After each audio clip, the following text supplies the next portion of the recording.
And right.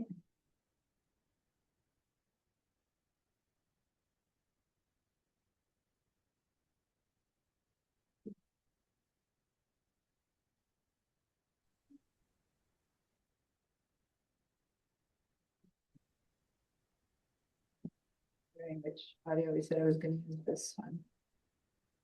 This one. Progress.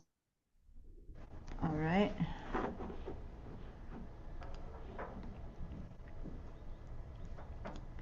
Hi, everyone. Recording in progress.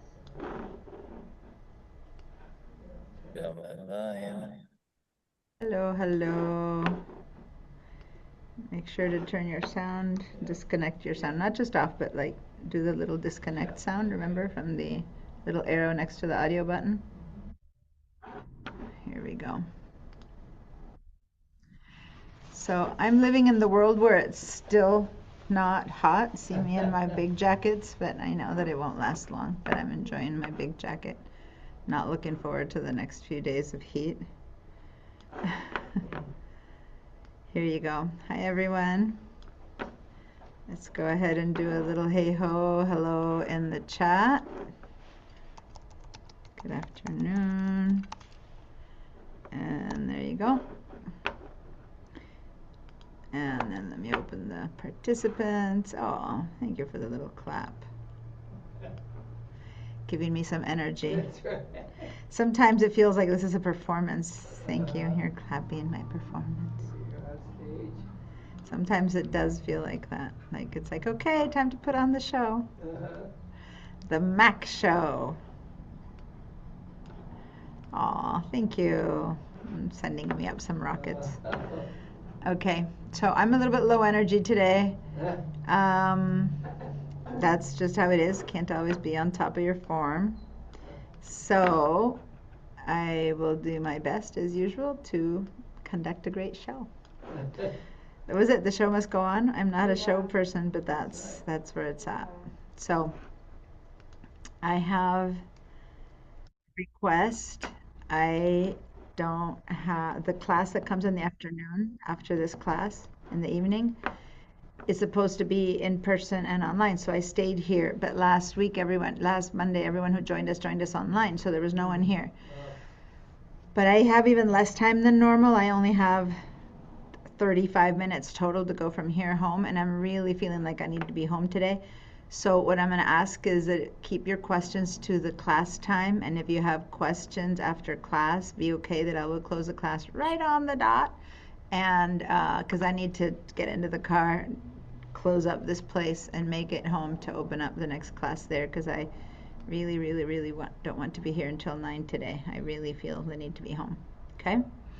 So just keeping that in mind, and I know that people who are going to join us won't know that, but just at least those of you guys, I will close right on time and not offer time after. I might even feel like closing a little bit early, depending on how I'm feeling. So we'll see.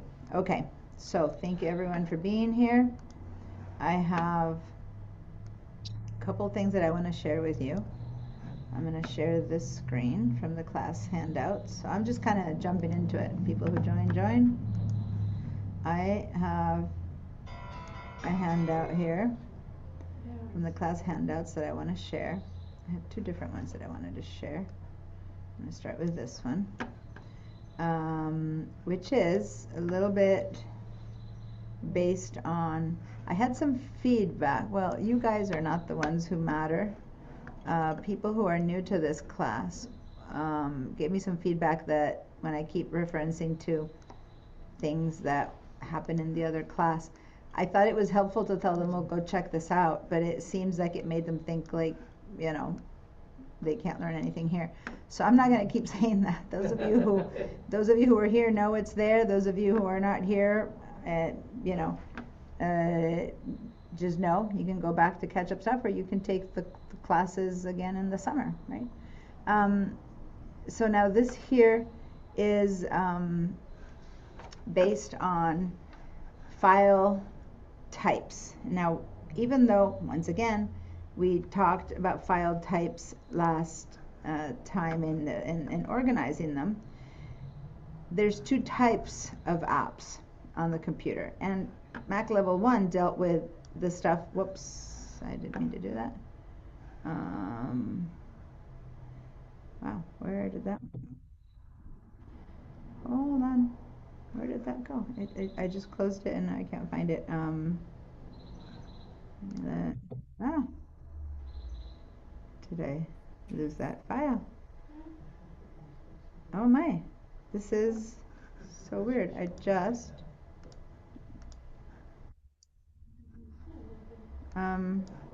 What happened to it? Let me refresh. I was just opening it and now I don't see it. Oh, here it is, file formats. So, hi Audrey. Oh, you can't hear me? Can anyone hear me at home?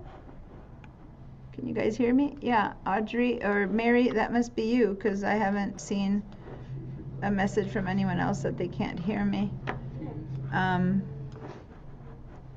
Let me make this bigger so that you guys here at home can hear me. Wow, I'm forgetting that you guys need to see it from here. So I need to make this bigger, and for some reason it doesn't want to get bigger. There we go. So now I can make this a little bit smaller. So now you can see it a bit better. Oh! Yeah. I have it on the computer, but. My in-person students remind me that this isn't on. I didn't turn on the board and I'm telling them what they can see and not see, and then I turn on, they can't see a single thing. The board wasn't on. Okay. So, so this is what I was trying. So let me minimize this so that you can see this as big as you can. Okay. So in this app, in this sheet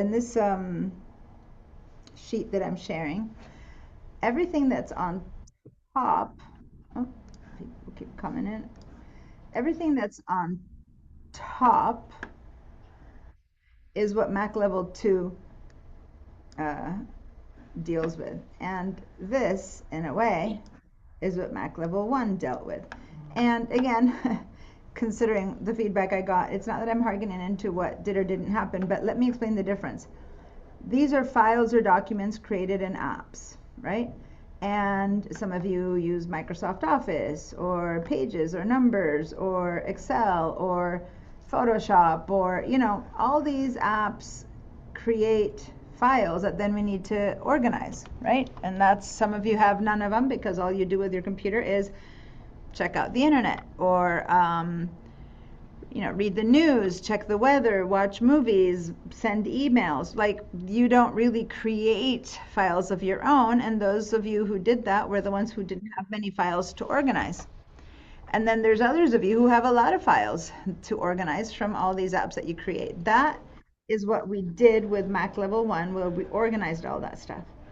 But now Mac Level 2 deals with other apps, apps that come with your computer and your devices like iPhones and iPhones and iPads and whatever.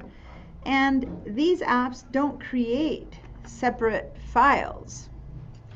These apps work within the app itself. So if you create a text, if you write a text or receive a text, that just stays in the Messages app. It doesn't create a file. And it makes sense. It's short. You can all agree with that. Like, oh yeah, okay, I got it. It's a small, short thing.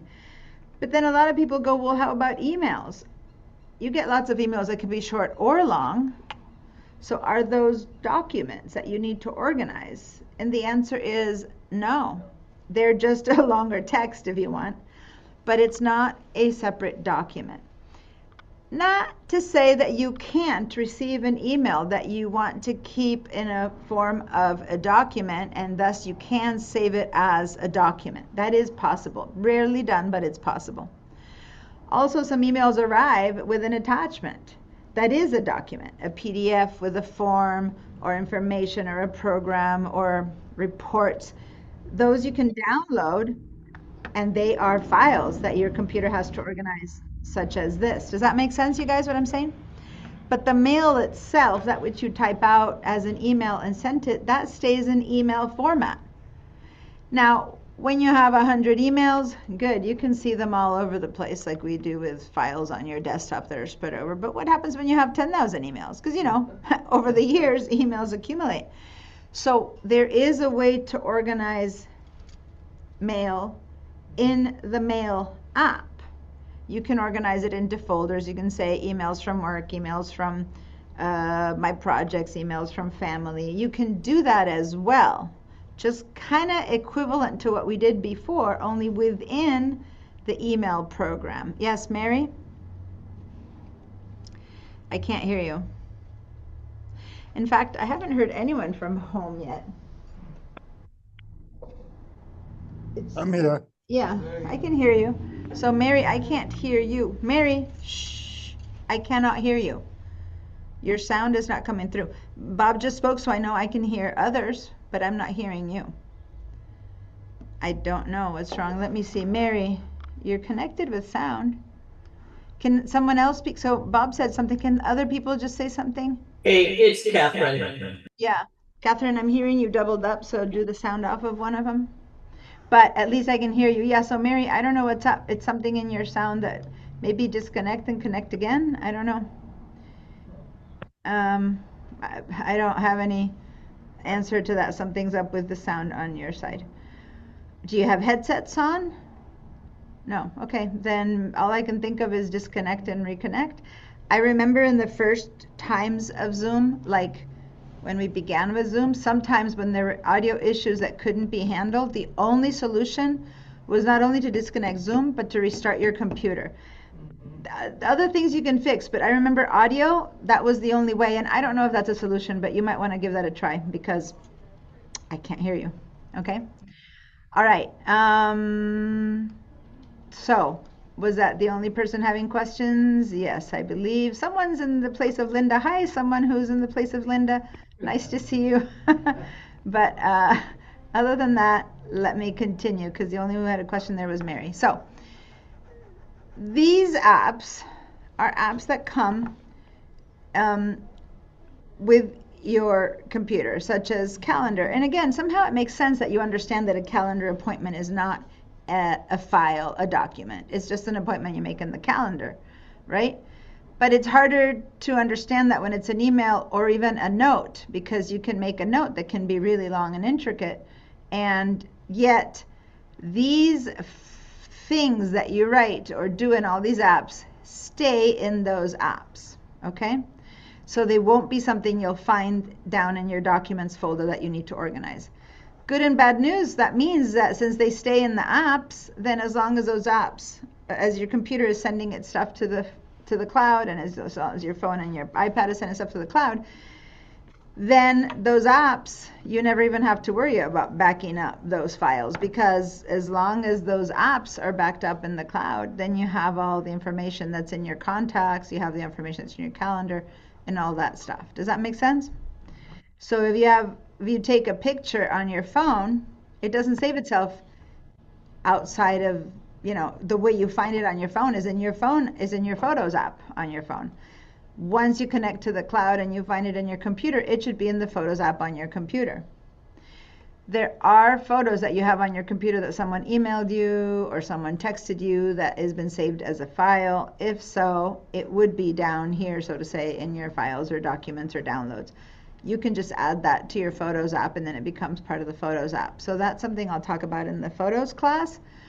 But it wouldn't be the ones that you take. The ones you take in your phone are just going to live in the Photos app, not separate from an app, okay? So basically, same with the videos. You all know that if you want to watch a movie now, you don't download it anymore, you don't own it anymore, you just pay a subscription to Netflix or whatever you belong to, and you just watch it there. So it's that idea. The stuff stays in their apps. Does that make sense? So these are the things that we're dealing with in Mac Level 2. Any questions before I pull this down? Is the grocery list really in the apps? Um, That just seems so random. Actually, the Notes app is infinitely variable, and you can put anything you want in the app, including grocery lists. Yeah. But that said, So it's kind of I started using a different app for my grocery list eons ago, before I thought of using the Notes for that. And since the whole family shares in with that app, we still use that. It's one of the few non-Mac things that we've adopted a long time ago, and we keep using. All my family, if they're meant that if they open the fridge and they can see the milk is almost gone, they're supposed to open the grocery list app and write milk in it, so that the next person who goes shopping knows to buy milk. So that's an example. But you can do that within the Notes app as well. You can have a list on the Notes app, and you can have it shared amongst 2 people, 4 people, and everyone can write. It's just that we adopted that one so long ago, and changing the household is different. But yes, so it could be any kind of notes from a project that you're working together with someone else. Like my husband and I are planning a trip. We're making a note with all of the things that we need to get accomplished between here and we go, and it's a shared note. And he writes something, I write something, I check something off, he checks something off. So it's a Notes app, and we don't have a separate document on our computer that has that information. We keep it in the Notes app. Does that make sense? Yeah. Yes, Catherine? What happened to me is when you're talking about how the apps talk to the program, whatever. I have Preview, and I scanned in a PDF, and I had turned on the Siri intelligence in our class, and I put in a title of a file to save it. And Siri is the only thing I can think of, gave it almost like it read my handwritten document, which was 16 pages, and gave it another title and saved it as something else. Can Siri intelligence do that? I mean, I just ended up turning it off because I was like, I don't want it to relabel my I don't know. It wouldn't relabel automatically, no. But can it read your writing? It's being trained to do that. And depending on how clear your writing is or not, you can now, the computer can now read writing. And the idea is that you can scan in something you've written down like that, and you ask it to save it, and it saves it as actual text, right? So yes, Siri, Apple Intelligence can do that. Oh, hi, Evelyn. So I just didn't, I mean, Right, but it shouldn't be saving it separately. I mean, yeah, it just something. totally changed it. It like it had scanned the. Well, unless it created a version, like you scanned in the handwritten one, and then without you knowing, and that's the part that I would have to see what the process happened. It read it, and then it saved it as a typed written one, because that's something that people want. It's a feature that people want. They want to be able to put in a note and have it typed so that then they can keep modifying it, right? So maybe there's a way to turn that on for you. Yeah, right? I just thought I can't have it re-saving my files under different names. It didn't type it. Well, but did you lose the file that you had first created? No, I just saw that it had saved it under an erroneous thing. I had typed in one title, it saved it. It like I don't know what happened, Catherine. No I have a problem. feeling it was probably user error, but that's because we're learning it, not because it's your fault or not. But it's not like, No. this doesn't work, let's turn it off. Just let's figure it out. It would be better if you actually keep it on and then demo it to me, and then I might be able to help you with it versus, this doesn't work, because I don't know right now what step. I thought it's too intelligent. It's too Well, that's intelligent. the thing about Apple Intelligence. It might be really helpful, or it might be like, I don't want this. Like Thank you. right now in the Mail app, I'll show you, you can tell it to summarize your email. So you have a long email and you just say, summarize it for me. So you will read a paragraph of what the email is. I've tested it a few times, and I feel like it might miss something that's important to me, because a summary is a good idea of what's in there, but maybe in there there's a detail that I should have picked up on that the summary didn't happen. But that's like any summary does that, right? So use it with caution, and know that when you really need to know the whole thing, you need to go and read the whole email. But that doesn't mean that it isn't good sometimes to skip through your emails and just not have to read every single one in its entirety, to know what it's about and then go, oh, this one matters, I'll read it, right? So yeah, that's one example of a choice whether to use it or not. It doesn't like do it for you. You need to choose to do it.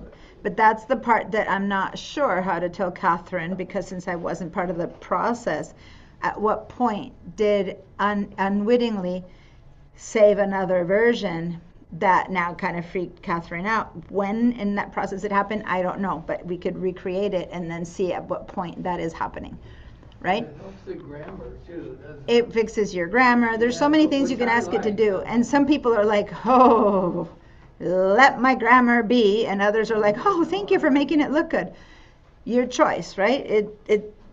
I just tell you what it does and you decide if you want it or not want it, or if you need it or don't need it. And then some features you turn off, some features you turn on, like basically.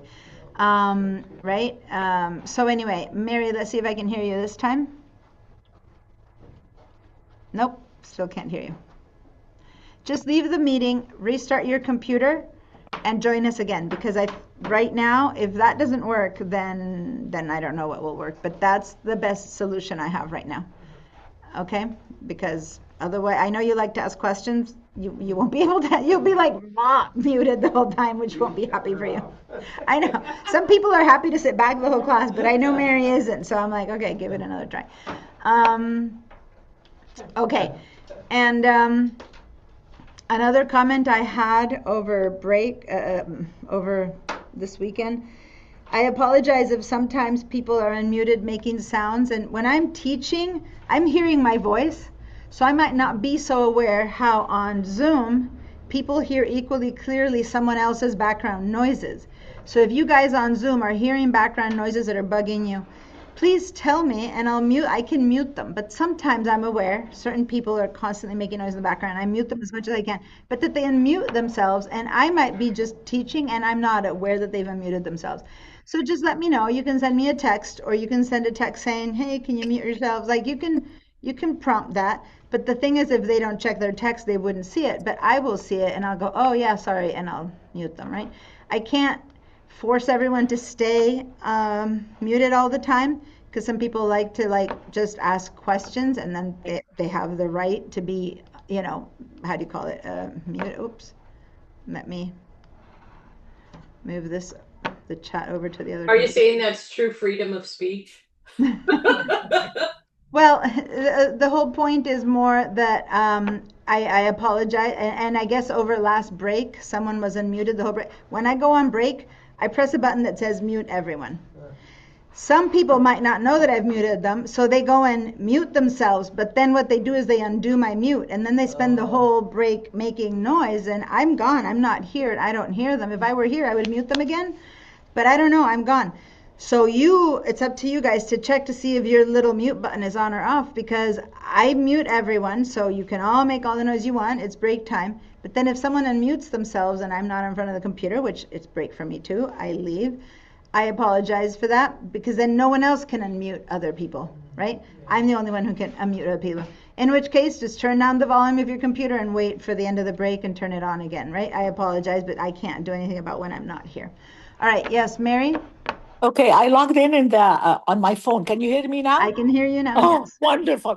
Well, my question is, how did you get to that screen on this page on the screen? I don't know. I didn't see that because I couldn't hear you, and I This didn't is know how. just this is a note that I have in your class handouts.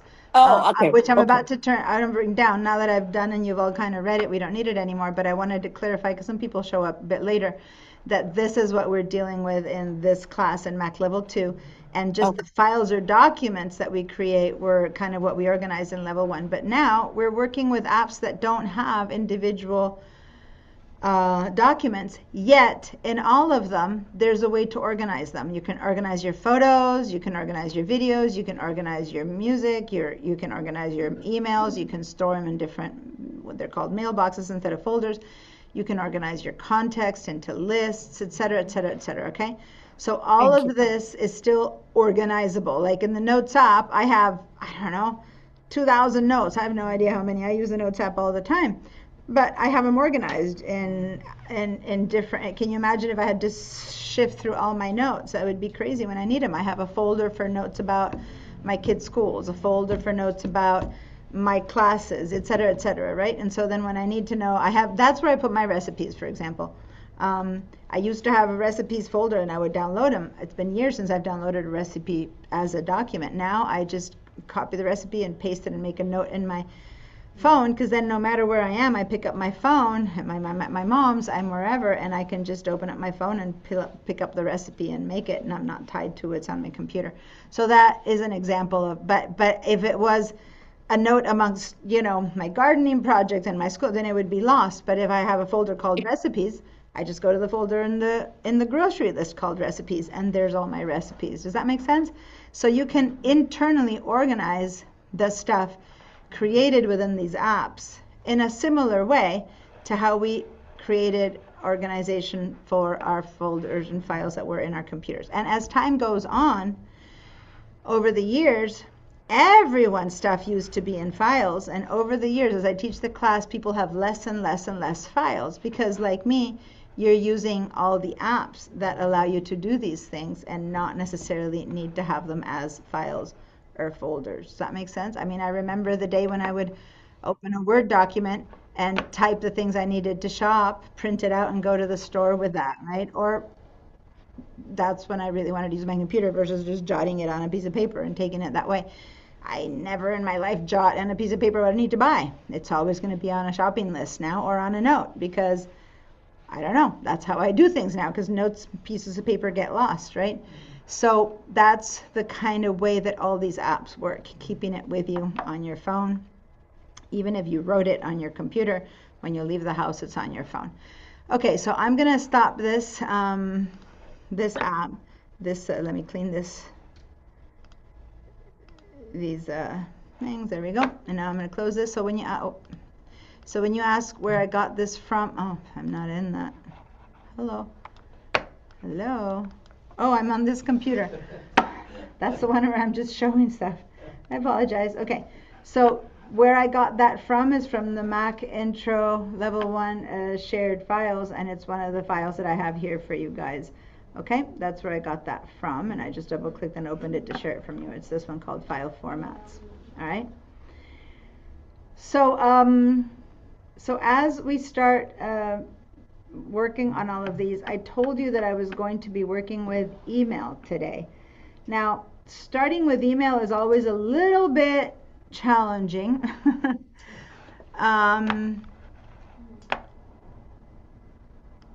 And I'm not up to it today. I told you I would be working with email, but I'm not up to it today. I've had a couple of really intense days on a personal level. And when I teach email, it's one of those days where the class is challenging. There's questions to handle and stuff that I have to be right on top of it, and I'm not on top of it today. So if I told you I'd be working with email today, I apologize. I will work with email next class. And today, or maybe I'll feel like I can channel a little bit later in today's class. But now I'm going to start on the other end of things. It's still one of the apps that we're going to do here. Yes, Gibbons, Gigi? I wondered if you could refer me to how to set up an email to for junk mail. Yeah. You actually did ask me that on a message. By the way, I did put the class up, but thanks for reminding me that it wasn't up. But I didn't get it up until I read your email, the recording. So if you go to the recording right now, I keep wanting to do it on this. This is the one I'm sharing. So here's the class recording. As you see, I didn't do the summary though, but she reached out to me and said, I don't see the recording. And so I put it up today when I heard her email. Didn't get around to doing the summary. I have to say, when I go check on who's viewed stuff, I can tell, and I don't see many people looking at the summaries, so I'm always wondering if it's even worth it. I didn't have them years ago. Now that I've been doing it for a year, it takes me time to do them, and if no one's using them, I'm considering not putting the summaries there anymore. I don't know. But anyway, I didn't. As I said, it's been a bit of a challenging few days, and I didn't do that, and I apologize for not putting the recording. That said, Gigi, I didn't tell anyone how to get a junk mail. I said, you guys, which is what you heard, get yourself a junk email, I'll explain later, and that's all I did. So you didn't miss anything watching the record, as far as that, right? As far as that sentence, you didn't miss out, because I didn't teach anyone how to get a junk email. So here I'm saying I'm not going to talk about email, but I'll give it a try. Let's see. Maybe I'll just segue into it, or maybe I'll continue with what I had planned for today, which is not email. But basically, here's the thing. And this is a conversation. I don't need to be sharing my screen for this part. When you have problems with your email getting full of junk? How many people, raise your hand if you have problems with your email getting full of junk? Okay, I'm seeing some hands out there. Okay, other people. Oh, hi, Bob. I didn't say hi. Have you been lurking since the beginning? I haven't noticed. No, I've been dealing with the medical industry all morning. Okay, I just suddenly looked down. Wait, I hadn't seen you. I guess I let you in without noticing. So here's the thing about why your email gets full of junk. At some point, people have asked you for your email. If it's a friend, of course you give them your email. They might be one of the reasons your email is getting full of junk, unbeknownst to them, not their fault. They don't know how to use email, but they might have written an email that goes to 20 people for an invitation to a party at their house, and they probably wrote all your emails to all these 20 people. Those lists where people send things to tons of people then get picked up by some bad actors, and they start throwing your email into lists, and you didn't mean to, you just gave your email to a friend and you're on a list. Okay, that's the unknowable ones. You can't help that. But where the real problem is, well, unless you send them to my class so they learn how to do email correctly. That's all you can do.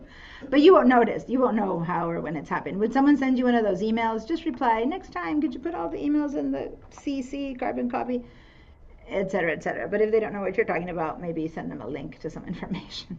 But what I'm saying is, the real problem with spam and how you get on people's email list is because when you go to Macy's and they say, put your email here, we'll send you offers, coupons, and you're like, sure, I want Macy's offers and coupons. You start getting emails from Macy's, and you thought that was it, except for Macy's is going to maybe sell that list, or other companies that are part of the big conglomerate that owns Macy's. I have no idea. I'm saying Macy's just because that word came up, which are the conglomerates. But you know how most companies that are big are owned by some other big company, and then next thing you know, they're all... So they are collecting all these emails, and next thing you know, all their other companies are emailing you. That's if it's the good, that's junk mail versus spam. That's just suddenly you signed up to Macy's, and then you're getting, footwear from this person, and whatever, house siding from that person, whatever. That's just companies, you making money by getting that email of list clients.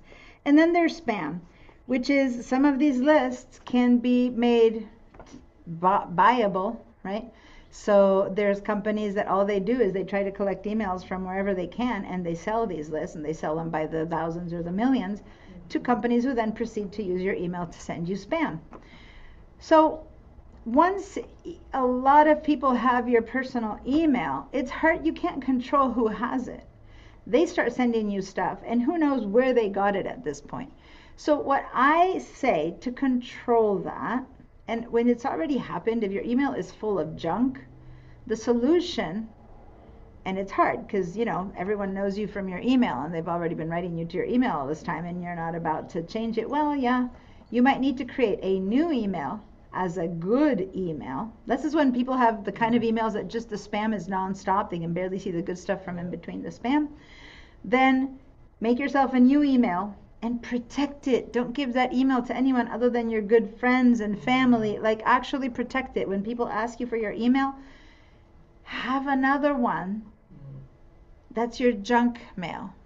So what I mean by that, either your old one becomes your junk mail, you give it to anyone, or if you have a good email that's not right now too messed up, protect it and create a new email. And when I say create a new email, Gigi, go to Gmail, go to AOL, go to Yahoo, make yourself a new email. That's it. It's just make yourself a new email from any company. And then when people ask you for email to send you a coupon or an award or whatever, you just give them that one.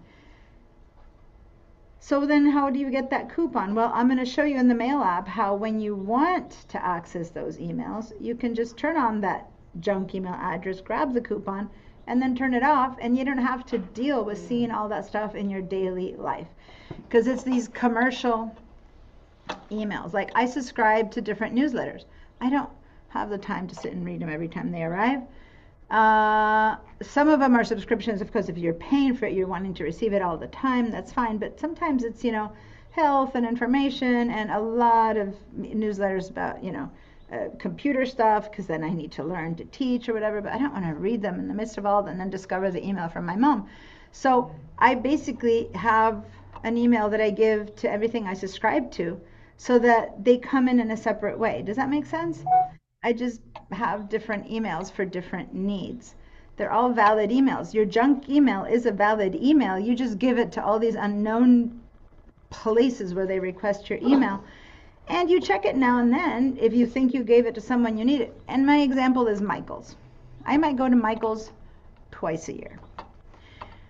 Michael's sends out coupons, really good ones, really good priced coupons, almost daily it seems, but for sure weekly. I think it's almost like 3 times a week or something like that. They send a coupon. And why would I want to receive a coupon from Michael's, even if it's once a week, for all the weeks of the year, when in reality I only go there maybe twice a year? So they don't have my good email. They have my junk email. And when I know I'm going to Michael's, I'll go check my junk email, download the latest coupon, and that's it. And I don't have to deal with receiving their emails all the time. So I call it junk. Not all of it is junk. It's just stuff I don't want to handle all the time. But since these are commercial numbers, at some point junk starts arriving into them. Does that make sense? So that's what I mean by you should all have a junk email. It's a valid email. You just give it to everyone in the high heavens. Whoever asks for it, take it. And so at some point it'll become really messy, because that's what happens when anyone can get access to your email. So I call it the junk email, but it's a good one. And you just choose to see it only when you want to see it. I'll show you how to do that. Now, I did mention, I see some hands. So let me see what these questions are, and then we'll see if we proceed to go the email route or not. Let's see, Linda. Your hand is up. Some of you might have said me when I said raise your hands. Is that what you did? No. Okay. So then I'll lower your hand. Because at some point I said raise your hands if you have junk in your email. So that was it. Okay. Yes, that's what I did. All right. Mary? Yes. So are we going into the email or not? Because I have a couple of questions of the email, how to delete the junk. And when I answer some email, it says draft, and you have to cut and paste, and it's really make me messed up, and I have to create a new email. It's just like a disaster. So so these questions, I'm going to touch base Mary, when you have it. Thank you. The fact that you're asking me these questions, I'm immediately going, sigh. No. So you made a decision for me. I'm not going to go into email today. And you weren't here, Bob, but I was saying that I've had a challenging day yesterday, and I don't have the energy today. And the email takes a lot of energy. So I'm going to pass the email class to Monday. I help you make the decision. But your questions help me make the decision. Exactly. Yes. Wonderful. I apologize. I am here. I was almost going to call in sick, and I didn't, but I'm just not going to handle email today. Email is a hard class. I'm going to leave that for Monday. I need Diana, you don't need to be sorry. We all have these days. I have crazy week in my work, and I cannot handle anything else. So just go for the easy route, okay? Yeah. Well, it's you're going to get it anyway. It's just coming around in a different order. That's all. Okay, so thanks for understanding, because that was the perfect set of questions, Mary, to push me into one direction or another. They're all valid questions, right? All right. Hi, Lava. Thanks for joining us. Okay, so let me continue. And thank you. I needed that today. I need little hearts today. I'm not having a good day. So I appreciate that heart. Okay, so. Based on what I just told you, a lot of hearts over from Catherine. Thank you. I feel like I've been virtually hugged for a little bit. Okay, so what I showed you at the beginning, which is the self-contained apps, I'm going to start working with ones that then lead to the end product. So we're going to start with checking how people did with the internet accounts, because that's needed first before we walk into using all the apps. So I'm going to share my screen. Here we go. And I'm going to open, and this is what I showed you earlier, the class handouts. Let me move this down, and here we go. System settings. Scroll down to internet accounts, and let's see who did or didn't set up their accounts.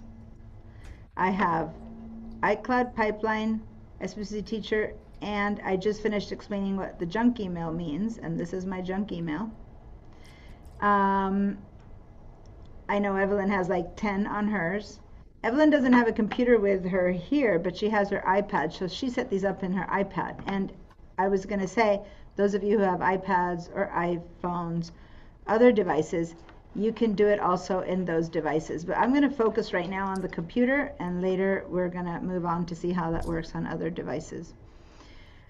So give me a yes if you completed this assignment, were able to put in all your emails, and give me a no if you didn't do it. And it's not like, oh, bad and wrong, you didn't do it. I just need to know who still needs help.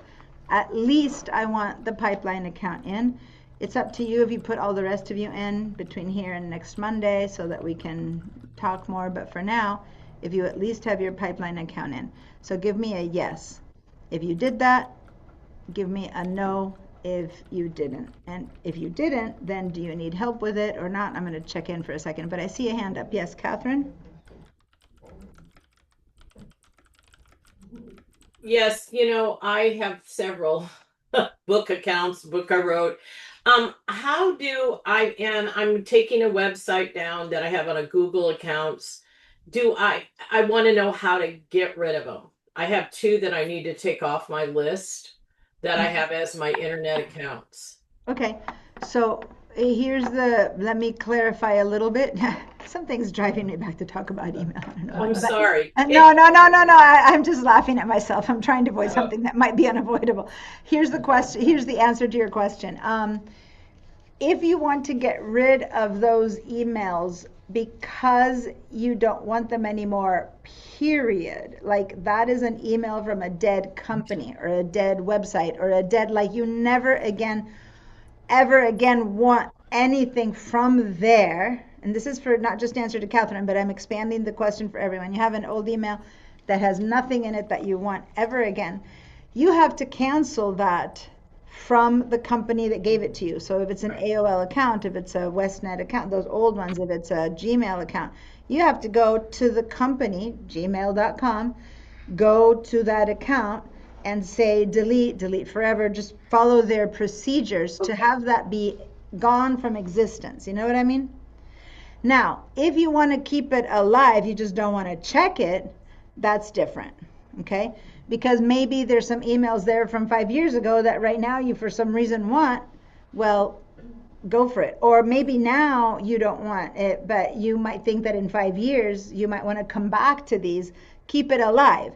That is up to you. But if the company is gone and sold and you can't even access emails anymore because you're not part of the company anymore, or you stop working for them, or whatever that might mean, you can just go and delete that whole thing. But that's from the company that you got the email from. By that I mean, it's Google, if it's a Gmail, it's AOL, if it's an AOL, it's Yahoo, if it's a Yahoo. That's not something you do on your Mac. You go to the internet, to yahoo.com, and you say, get rid of this email. Does that make sense?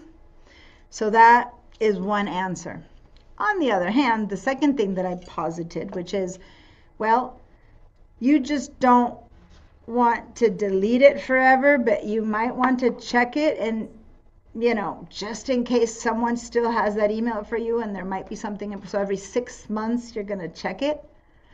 Well, then keep it alive and then just have it be an inactive account, or just go to Google and sign in and check it every 6 months. But I'm going to share with you here.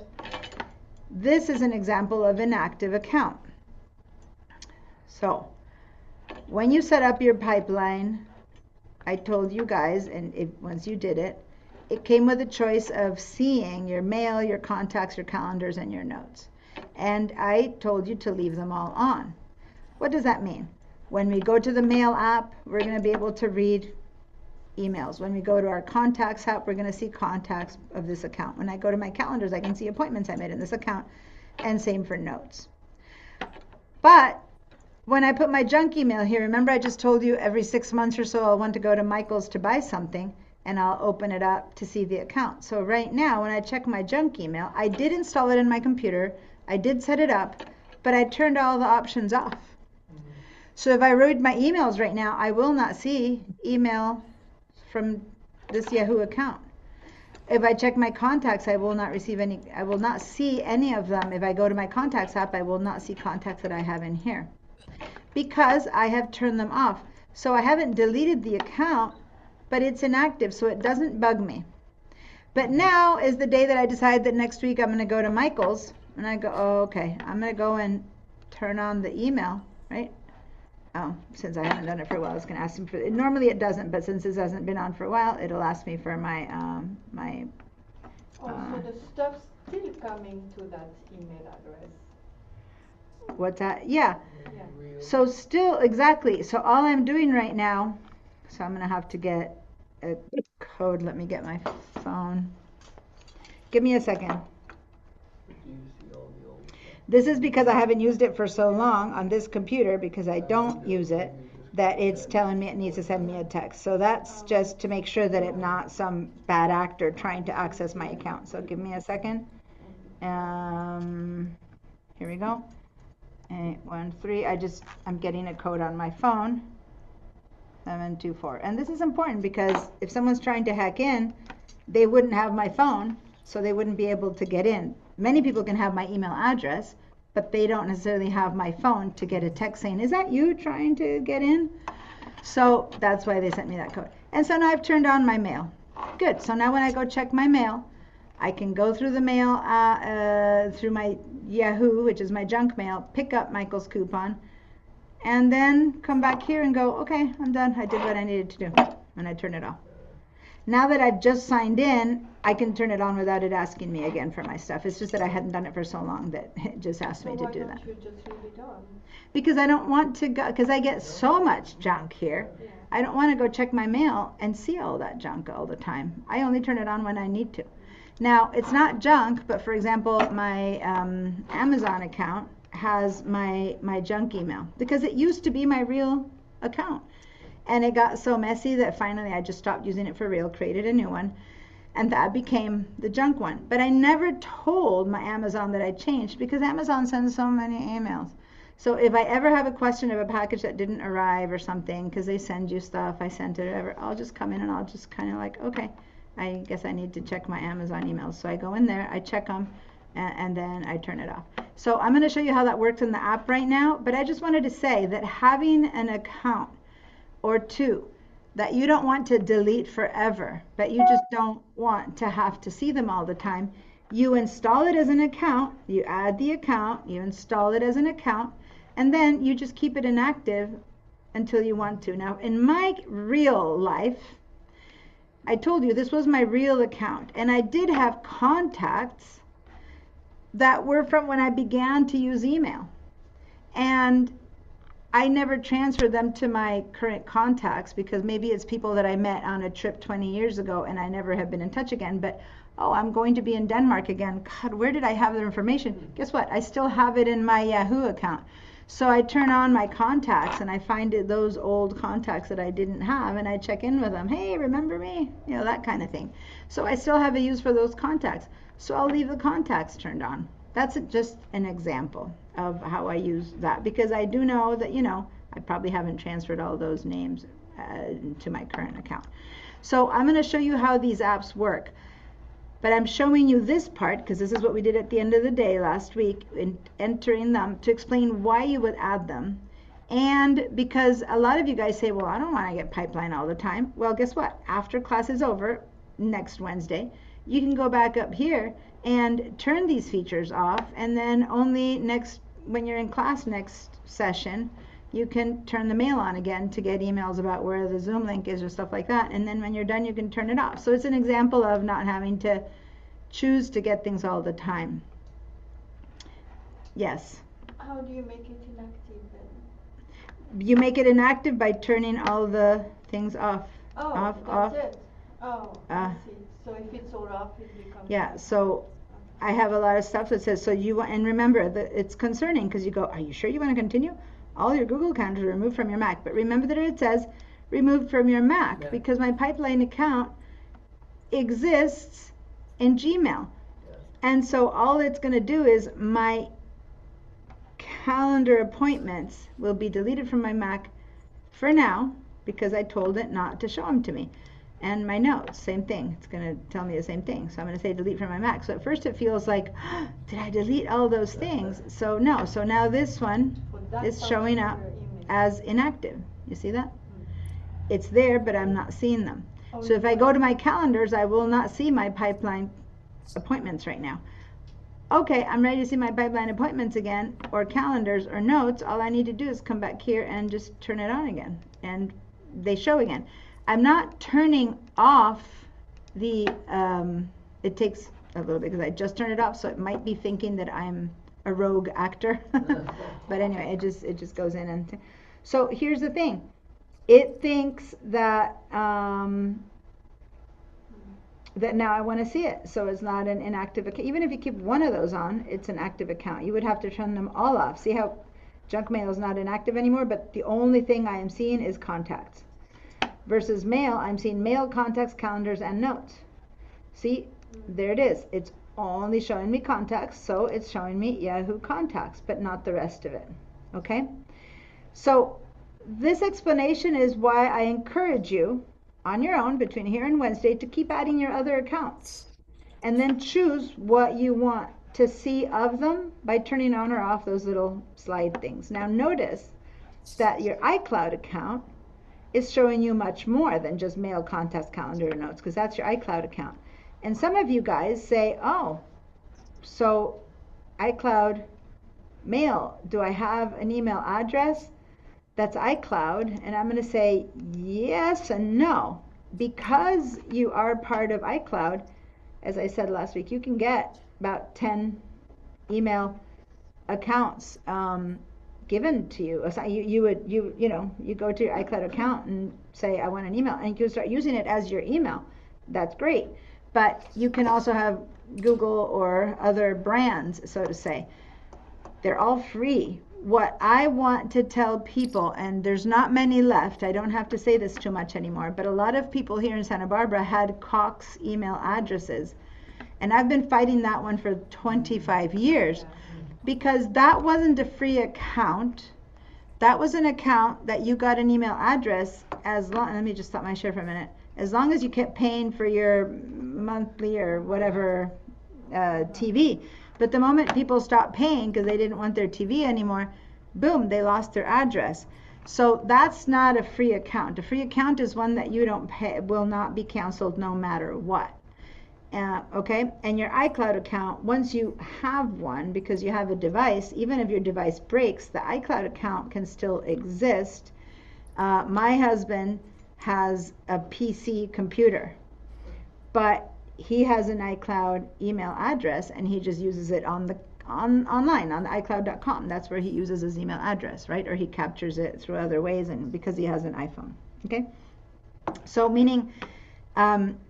Having multiple accounts that you're not completely deleting, like getting rid of from the entire existence of it from the company, then put them in here and keep them on and off. Today, now we're going to begin to open all these accounts, and you'll begin to see how you can control that narrative from all of them. And I'm not going to demo it right now, but the exact same process happens on your iPad or your phone, where you just install each one of the accounts that you want to be able to read or see on your iPads and your phones. And maybe that's the difference. On your phone, you only keep the most important email accounts open, and the rest you don't, because whenever you need to get those accounts that you see every 6 months, you just do it on your computer, for example, right? Because you can just turn features on and off on different devices. So now, again, a couple of questions, and then I'm going to start demoing what I mean about once you put these things in there, that you can pick them up from all these different apps.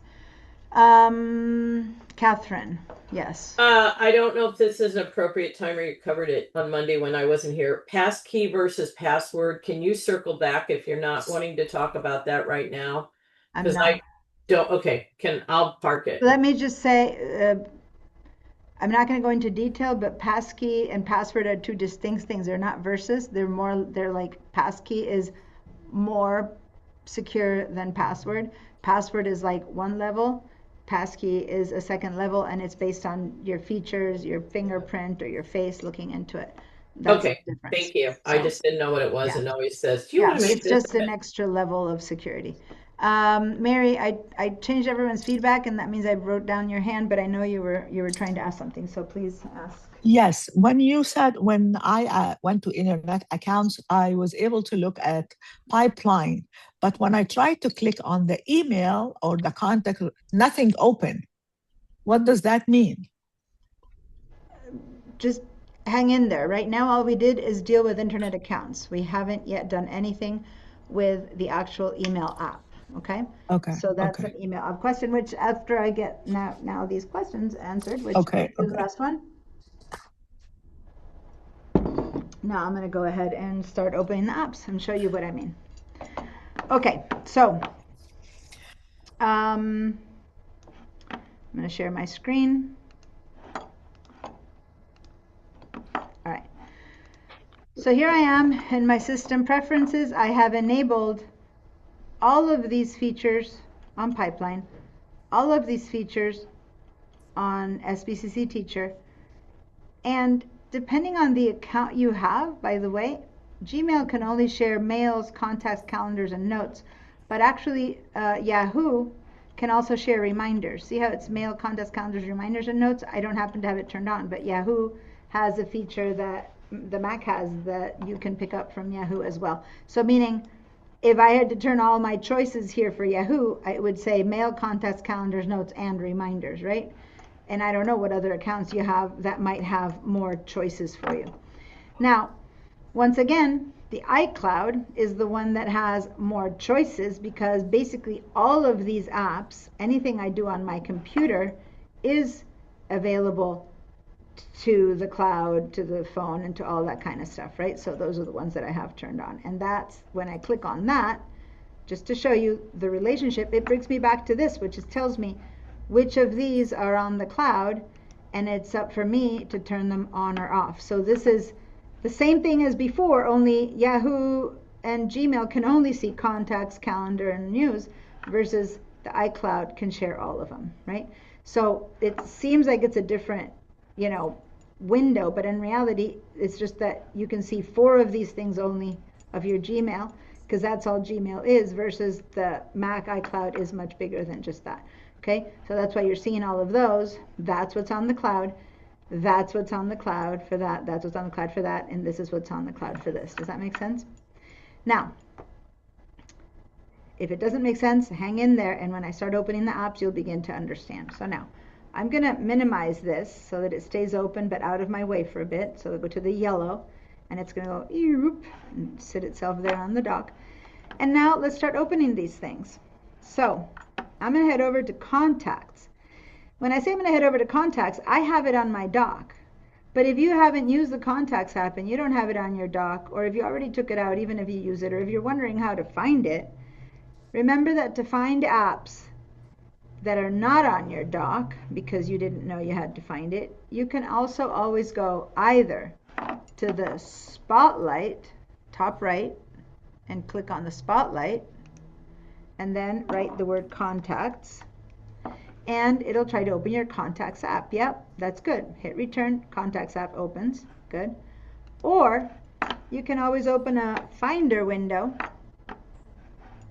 and in the finder window you go to applications, and in applications every single window app that your computer has is there, so alphabetically ordered. If I go to the C, A, B, C, boom, there's contacts. So that's the real home for everything. Once again, if you're sure about how this works, you know, Lava, I promised I wouldn't say this. Are you there? Yeah, yeah. Sorry, no. But you can check out the other classes. Oops. But meaning I've taught people how to put an app. Like you can grab an app that you want, but is not on your contacts. You can just grab it and drag it in here and add it to your to your doc, right? So this is where you would grab it from if it's missing and you do want to access it. You would just drag it and put it in there. For now, let's just say that I'm going to open it from the doc because I have it on the doc. Click on contacts, open it, and here we go. Here's my contacts app. Couldn't you also do it from that colored waffle thing on the far left, next to your Firefox on your dock? Yes and no. And this is the icon he's talking about, which is this one here, which is basically a way to open my apps. So thank you. I forgot to say that. When I'm saying yes and no, if you don't have this app here, then you can't. But which means if you're in Sequoia or older, you don't have this app. This appeared on Tahoe.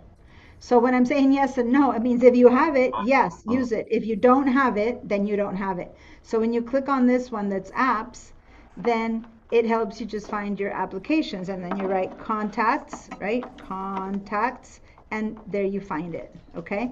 So let me explain. If you are in anything older than Tahoe, this doesn't exist there. But if you're in Tahoe and this appears next to the Finder window, you have this one, click on it, and it basically is it's basically similar to the Spotlight search in that it'll search all your applications. And so this is it. These are all my applications, right? And I can either find them by searching, by looking, basically, or by clicking in there and putting the name of the app that I'm looking for, contact, and it comes in.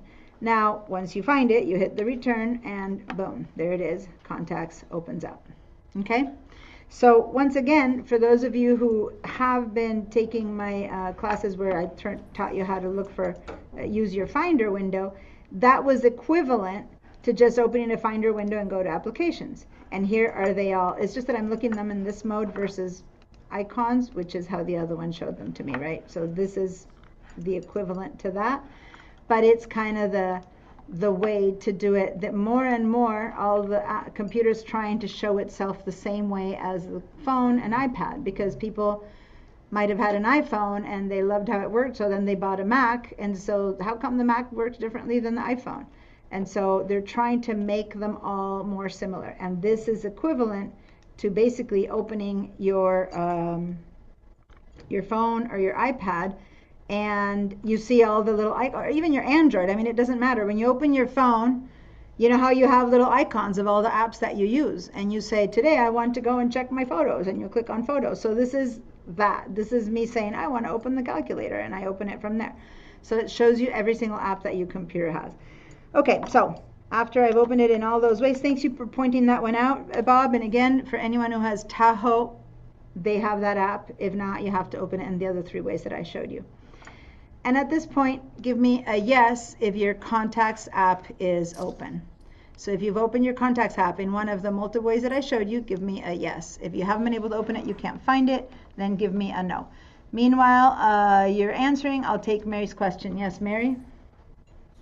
Oh, I just find a very nice feature here, which is I can add or edit my contact and put their email and addresses, which is really wonderful. I didn't know that this exists here. So thank you.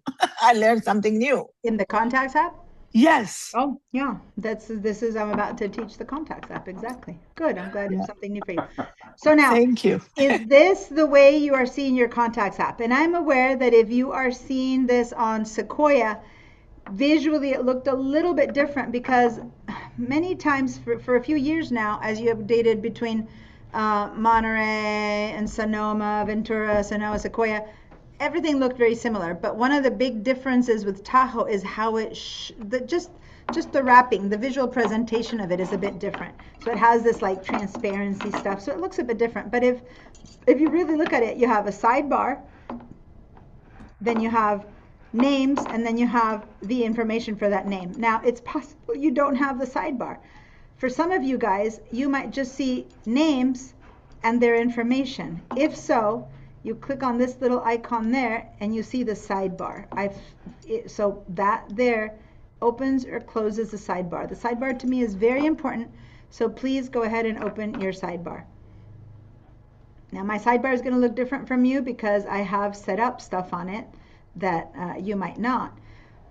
But I do want you to pay attention now. Look at my screen only. Let me in fact share just this window so that then I will go back to sharing the whole screen when I need to. So here's my contacts app, and how it works is that I click on someone and here's the information I have for them. I click on someone else and here's the information I have for them. Okay, so now over here is just the name. Yeah, that's it. And then over here I have their information. So what's this sidebar that I told you is so important? This sidebar that I told you is so very important is all those accounts that are turned on in my system preferences. Here are all my SVCC teacher contacts, and it turns out I only have a few in that account. And then these are all the contacts I have in my iCloud. And it turns out that I have some, but not many. That's it. And then over here, I can see my account that's my junk mail. And I have a ton because this is that one that I had that's really old. And then I go to my pipeline emails and I have just a few. So I get to see the accounts individually, the contacts, individually. So these are accounts that are in my pipeline account. These are in my junk mail. These where it says all. And then I'm going to talk about what's in between. You probably don't have all this dog walkers and family. That's something I'll teach you.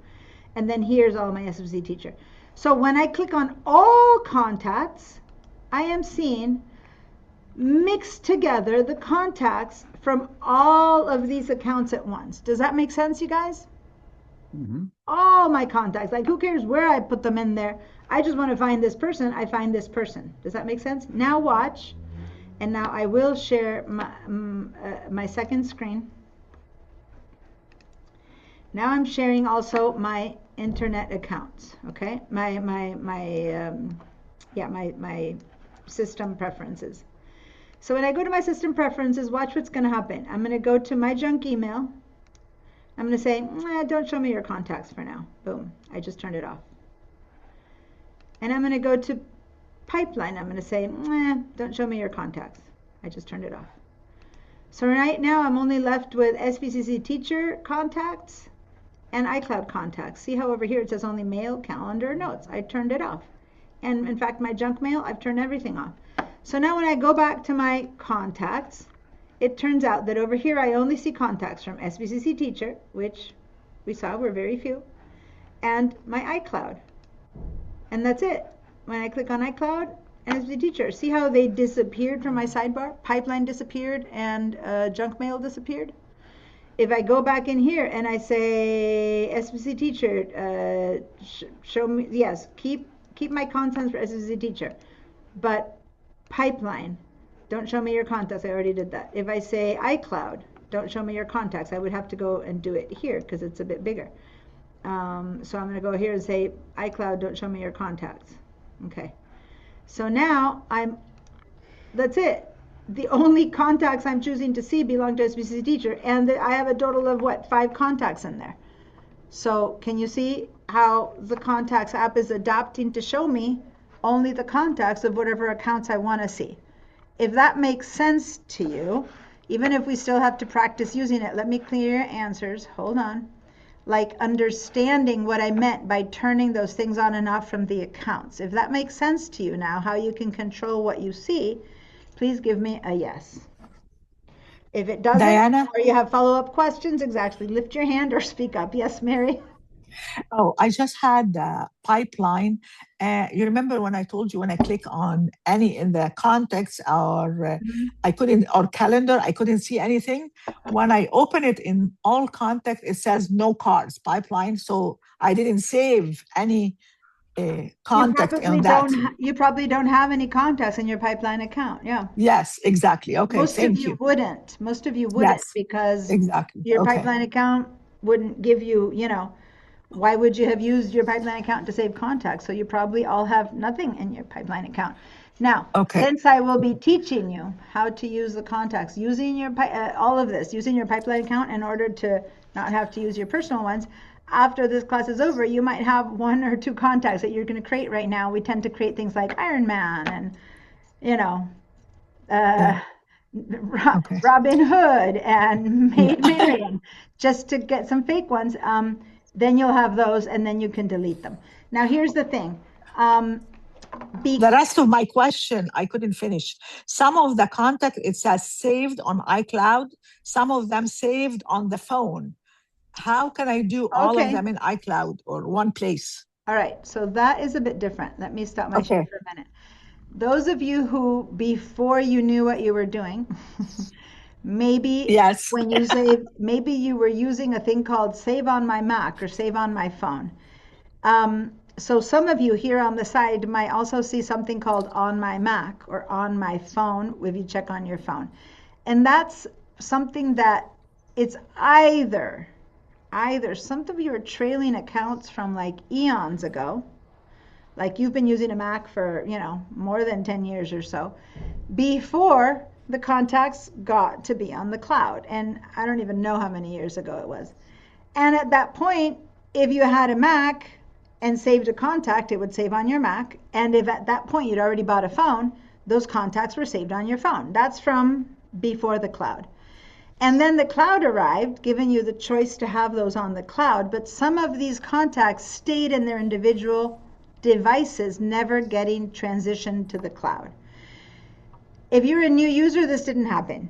If you're an ancient user, not an ancient person, you might have some of those that need to be then put in the cloud.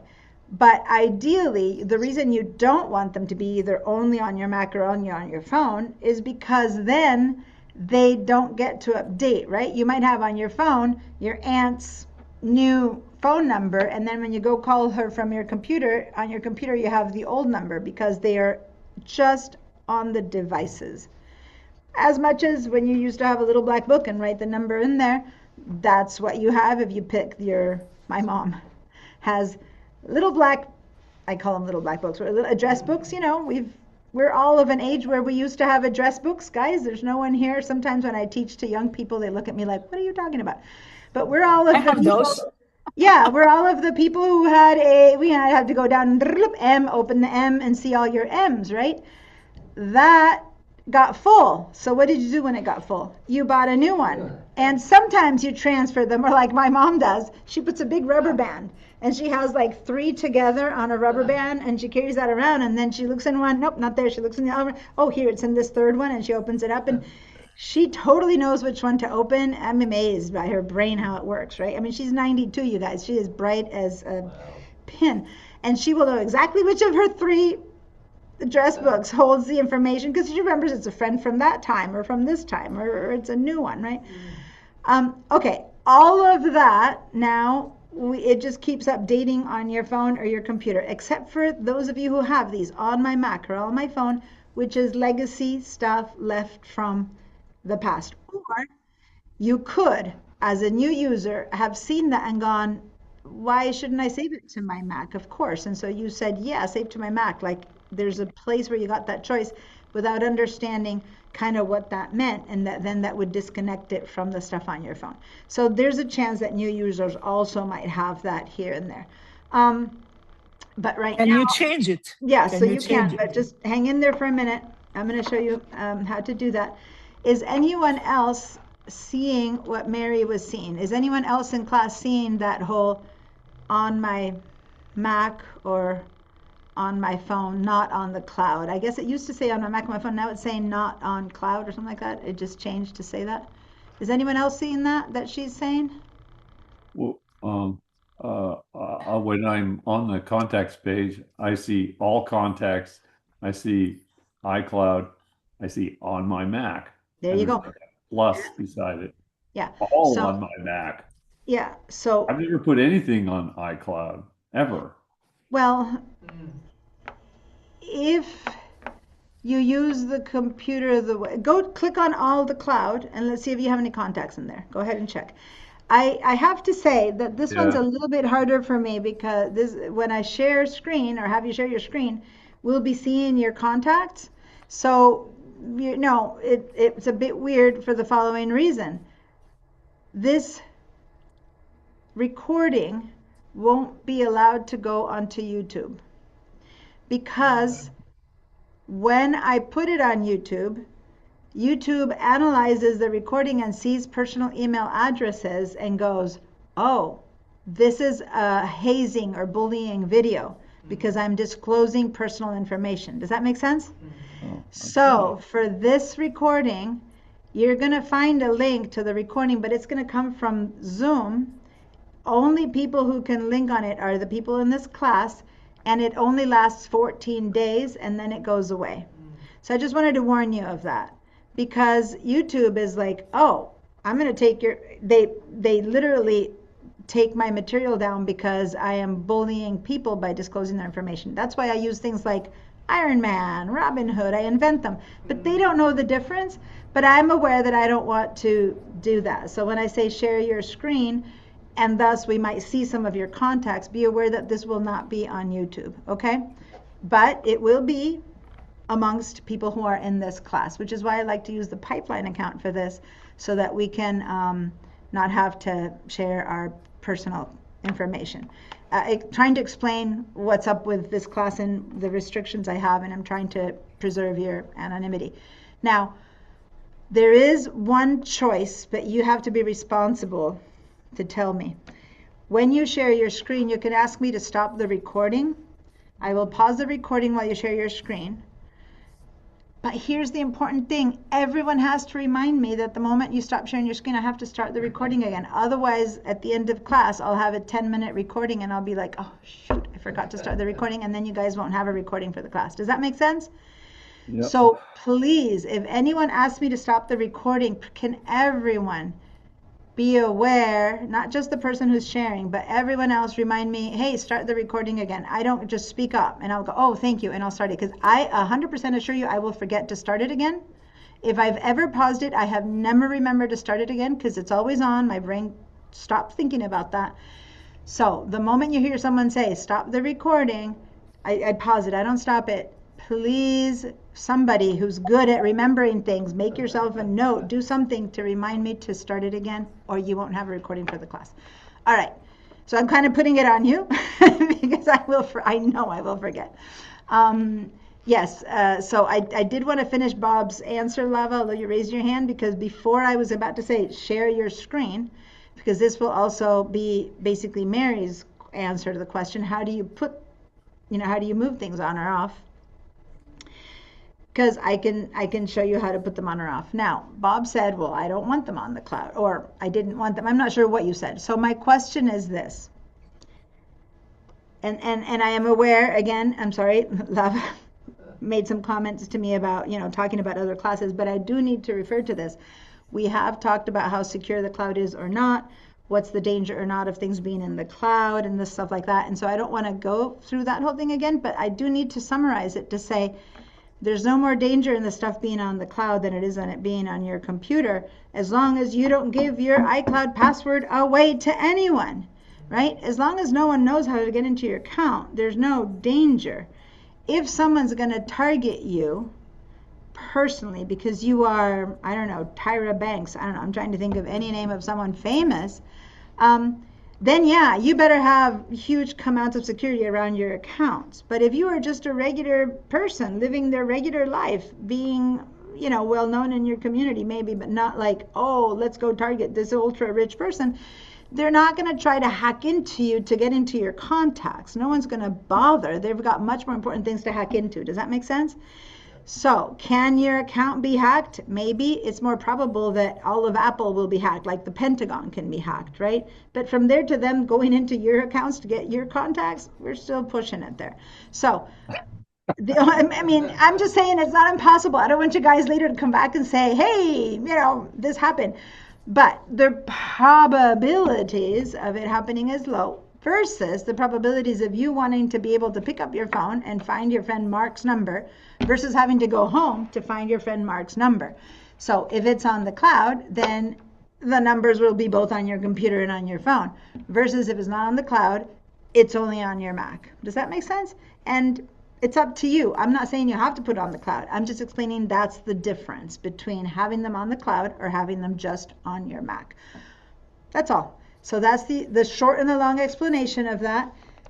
So if you want things to be on the cloud, what does that mean? Oh, that it'll appear on your phone. That's really all it means. Okay.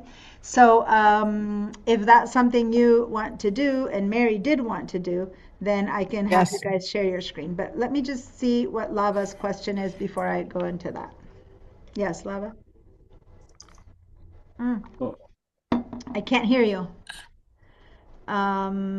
You have your sound disconnect. Let me see what's happening.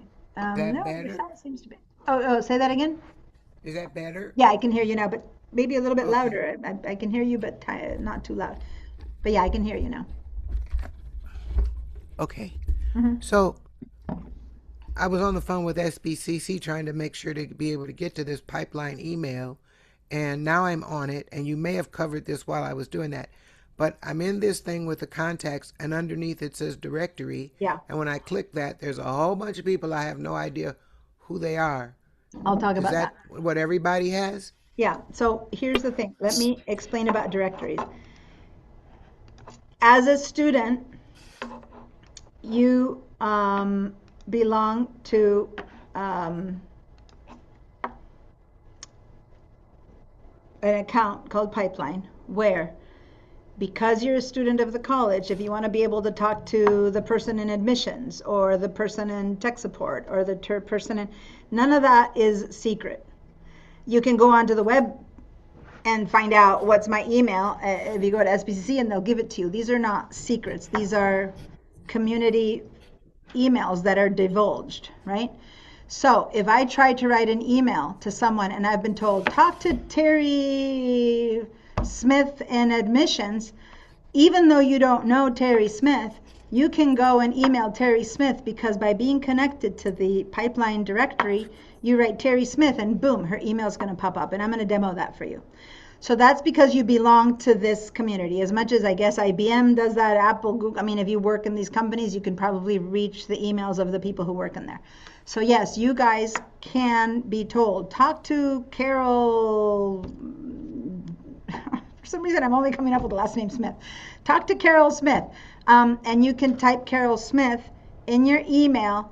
And as long as your pipeline account is turned on for contacts and you never kept Carol Smith's email in your account, you'll be able to email that person because it will pop up. That's because of the directory. That's a directory of people who are at work at school. Okay, so that's what that pipeline directory is.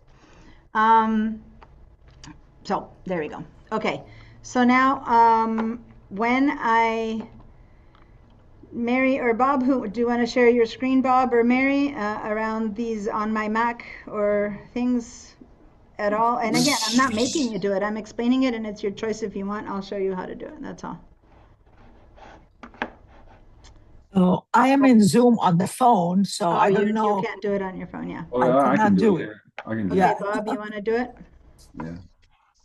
Now, Linda, I see that you said no. Can you then explain what that no means for you? And right now, hold on because Bob is sharing. But can you guys see here? Let me find my little pen and pencil. I'll see how he has on my Mac, right? Yeah. Okay, Yeah. so that's his Mac account. That's the stuff that only lives here. Now, right now, I'm not sure what you're showing. If you click on all contacts, then you would be showing all contacts at a time, right? Or all iCloud or all whatever. So in fact, it turns out that unbeknownst to you, hold on, you were on all iCloud and you do have a lot of stuff on the cloud. Go ahead and click on all iCloud. Yeah. Yeah. Well, that's what yeah. Yeah. Click on it. These are on the cloud already. You might have not known because that's what the contacts do. Now let's go Through see what's phone? on my Mac and let's see if we can put them on the cloud. Okay, so it looks like you only had two things not a big deal. So if you want to put this one, just drag it and put it on the cloud. Add it. From weird. Why? Oh, there it goes. Yeah. So are you sure you want to import one card? Yeah. Go ahead and say import. And then you can do the same with yours. Oh. Although yours is probably on your Mac and your cloud because it's yours. Yeah. Go ahead and drag. I just feel like there's all this duplicated stuff, right? I mean, there. Yeah, I think that since you're a U, that one, I'm not sure if your U can be moved. That is you and your account. But I thought I already moved this one. Yeah, so you moved it, right? So now you can take it out of here. You can select this one and delete it. But first, go check just to make sure before you delete it. If this is someone that you really care about, go ahead and I don't check care if about it's Alfonso. there. Okay, Who cares? Then you delete it. I don't know, just saying. Okay, but he first dragged it to the iCloud. So he should be able to click on iCloud and be able to find Alfonso Arroyo. Okay, now I'm not. Slowly, can you do it again? I couldn't understand. So I just had him select it and drag it over.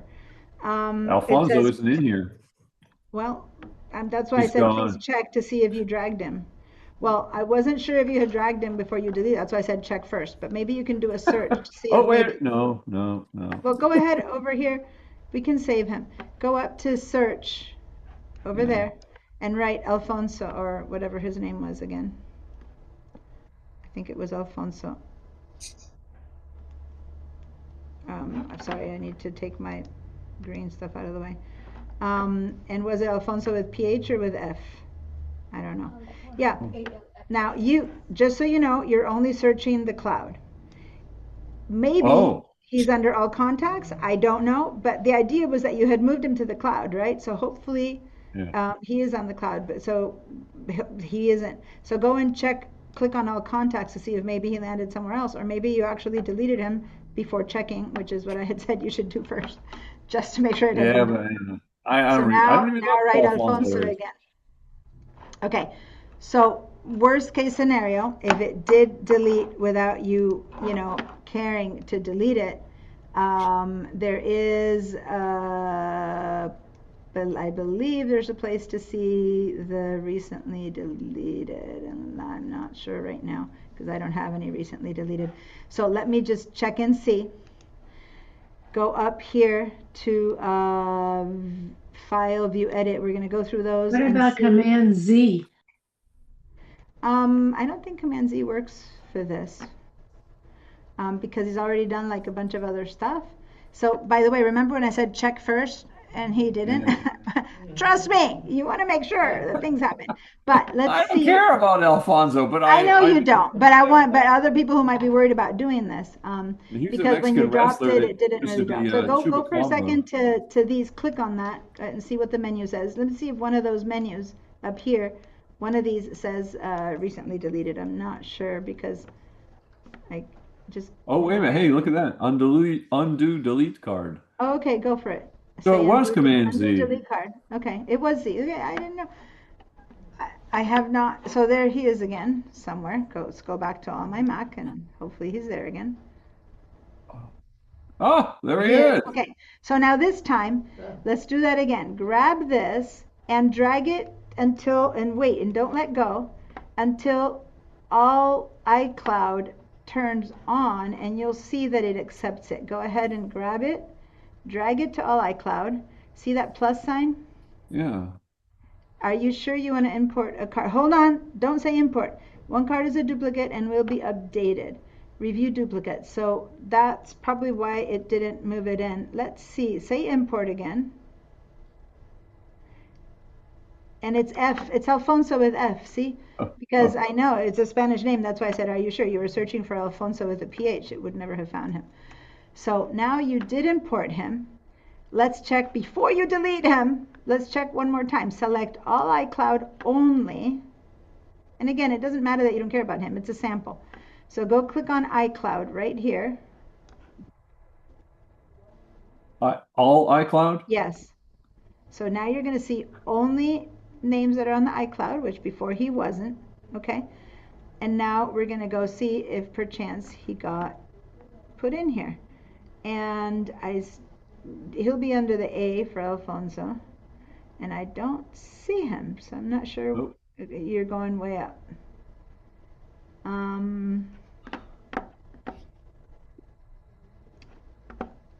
Okay, so go ahead and do a search all iCloud now, but write ALF and let's see, because I don't know otherwise why it's not transferring. This time it should have, because it even asked you about importing. ALF, F for fish. Oh. ALF, Alfonso, the PH is an F, not a PH.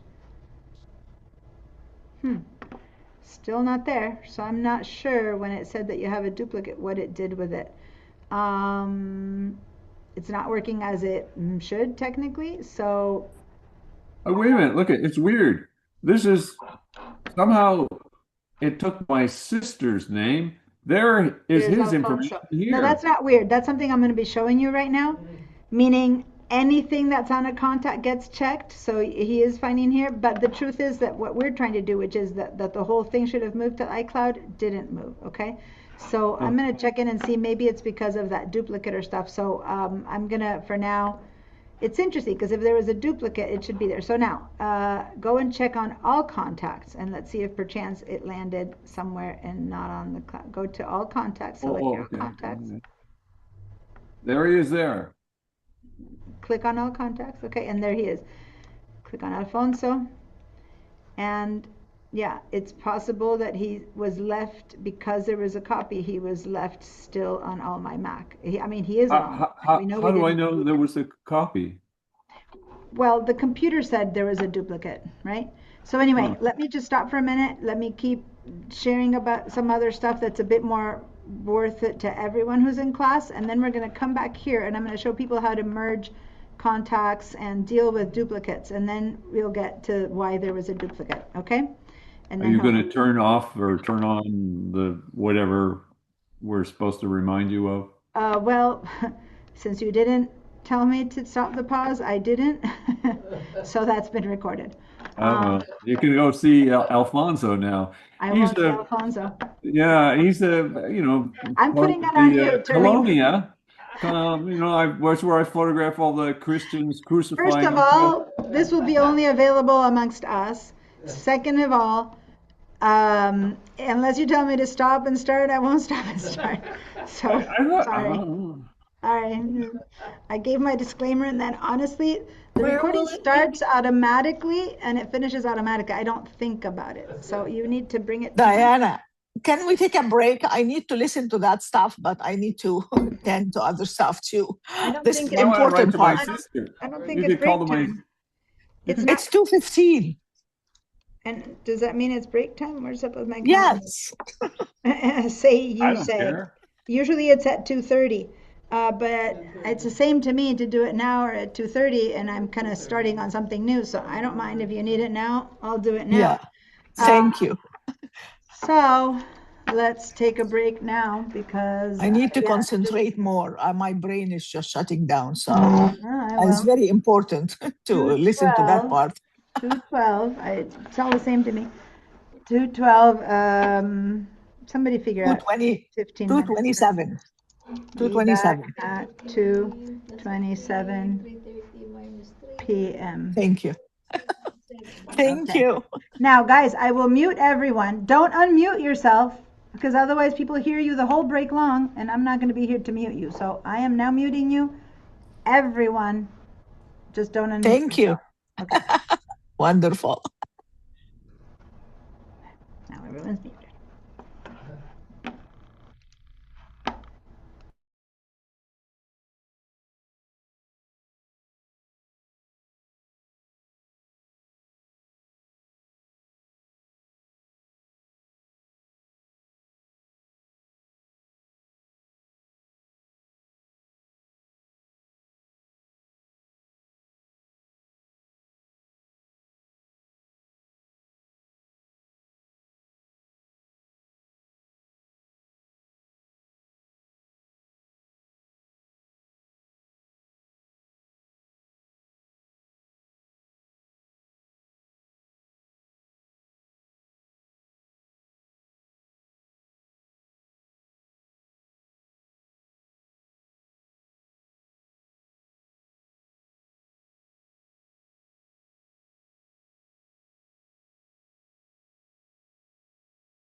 Okay, can you hear me now? Yeah, okay. Since I muted everyone, if you want to speak again, you're going to have to unmute yourselves.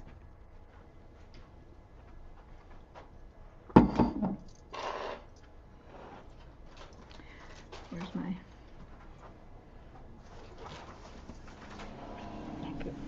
It's one of those days where you're not sure if it's hot or cold. I know. It's right in between. All right. Probably hot. So everyone, come on back. Come on back. Well, when I went outside, I actually felt like I needed to stand in the sun, which I know. rarely stand in the sun, but I was not warm enough in the shade. Anyway, but it felt good to feel the sun. Yeah. I know that it's coming where I won't feel good. The next week is going to be horribly hot. For today, it felt good to be in the sun. All right, everyone, come on back. Give me a yes if you're there. If you normally turn off your video, at least let me know you're there giving me a yes. And if you normally turn on your videos, just turn on your videos. Okay, yes, Catherine, you have a question? While people Yes, come back? so about contacts. So I use Gmail address, well, not obviously, but I send most everything through my Gmail or my other internet accounts. Mhm. But so everybody's in my contact. It doesn't segregate, like Gmail doesn't show up on the sidebar, but iCloud must grab any emails I send out because it's going through the mail app. That, What I'm saying. again, we're going back to mail. So here. I'm sorry. I apologize. No. But it's again the question. Right now I'm showing you through contacts, but this will be related to email. So I'm not. Oh, hold on, my alarm to give you guys a break is just going off. It's 2:30, so I'm getting my alarm. So let me just go back to internet accounts here. When you put this in the internet accounts in the system, remember this is the entire Right. system, right? Correct. Mhm. Then different apps feed from it. Right. So yes, email, when I open email, it's going to feed from here. Contacts is going to feed from here. Calendars is going to feed from here, right? So whatever you say is available to an app is going to be available. So if I'm saying that Pipeline should be available or the Gmail from your work is available, then I just showed you in the contacts how that goes. Let me Yes. show you really quickly. Guys, don't open all of these, but let me show you. This is show and tell. Then I'm going to open calendar. And then here on the left side, and some of you guys might not know how to do this. I'm not opening the calendar to teach it right now, but over here it's showing me the Pipeline account, the teacher account, the iCloud account. I'm going to quit the calendar. If I open my mail app, it's going to show me here my iCloud, my teacher, my Pipeline, or all inboxes. So as long as in my system settings, I've said yes, turn on mail, then my mail app is going to be able to access all the accounts Right. that say the word mail. Okay. Junk email, I don't have email connected, so when I look over here, I don't see my junk email. If I go ahead and turn my mail on for junk email, then guess what? That's how quick it was in my email. Now I can see my junk email. Does that make Okay. sense? Thank you. Yes. So they just feed off you. of whatever app it is that has been allowed to see Gotcha. that account is able to see that account. So again, Thank this you. isn't about one app or another. It's about if you turn it on here, that app can see it. Same way for calendar, because that we Mail, control it there. calendar notes, Gotcha. and mail, contacts, calendar notes, or in the case of junk email, it can also, Yahoo, it can also read reminders. Thank you so much. But if I open reminders, it won't be able to see reminders I made in my Gmail. Why? Because Gmail doesn't have an app equivalent to reminders. It doesn't have that feature. Gmail doesn't have a reminders feature, so it can't show them to you. Versus Yahoo has a reminders feature. So then you can see those reminders through the Mac Reminders app. Is that clear to everyone? No, it's a great question, and I just wanted to explain it isn't about one app or another. It's about what did you say here that you would enable that account to do. If you enable the account to see email, you'll see it. If you don't enable the account to see email, you don't. Okay? Is that clear for everyone? Give me a yes. Let me just clear your answer. Give me a yes if that kind of clarified something, or if you understand that, or raise your hands and give me a no, because again, this is important to understand how this controls everything. Yes, Catherine? I'm sorry, I have another question. I'm that crazy lady with 2 different iCloud accounts. Yeah. Right? So I could, in theory, put my additional iCloud account on my one's hooked to my phone, and I can add an account, another iCloud account, like I could add any account, like I added a Google account onto that other, so I could be getting those iCloud messages. I want to separate iCloud account versus email. You can have one iCloud account that has 10 different emails that are part of that iCloud account. So that's one possibility. You could have here Catherine at iCloud.com, Catherine Weisenberg at iCloud.com, C. Weisenberg at iCloud.com, and you can have many emails under that one account. But what you can't have is one device reading 2 different iCloud accounts. Each device can only operate based on one iCloud account, under which you can have many emails. But each device can only operate with one account, because the account is overarching. It includes everything that's in it. I'm going to share my phone right now, and at the risk of, for people who don't have phones or iPads or whatever, just bear for a little bit with this portion, because I want to show you how this whole thing that we just did translates to being on your phone. So, and this, just now, Evelyn was asking me to help her send her doctor from her Android phone some stuff using the account. So Android has the equivalent of this in their account. It just won't connect to the iCloud, but it'll connect to whatever Google or other accounts that you have in your phone. So here on my phone, I'm going to do the same thing. I'm going to go to the settings, right? And you people who are Android people, go to your Android settings and see if there's an equivalent to that. But there's a slight difference. When you go down, you will not find the internet accounts choice on your phone. It doesn't appear.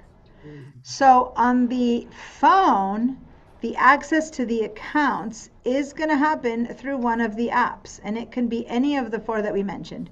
You can do it through the contacts, through the calendar, through the mail, or through the notes. Let's just go through mail, just because. So let's click on apps at the very, very, very bottom. We're going to go to the apps.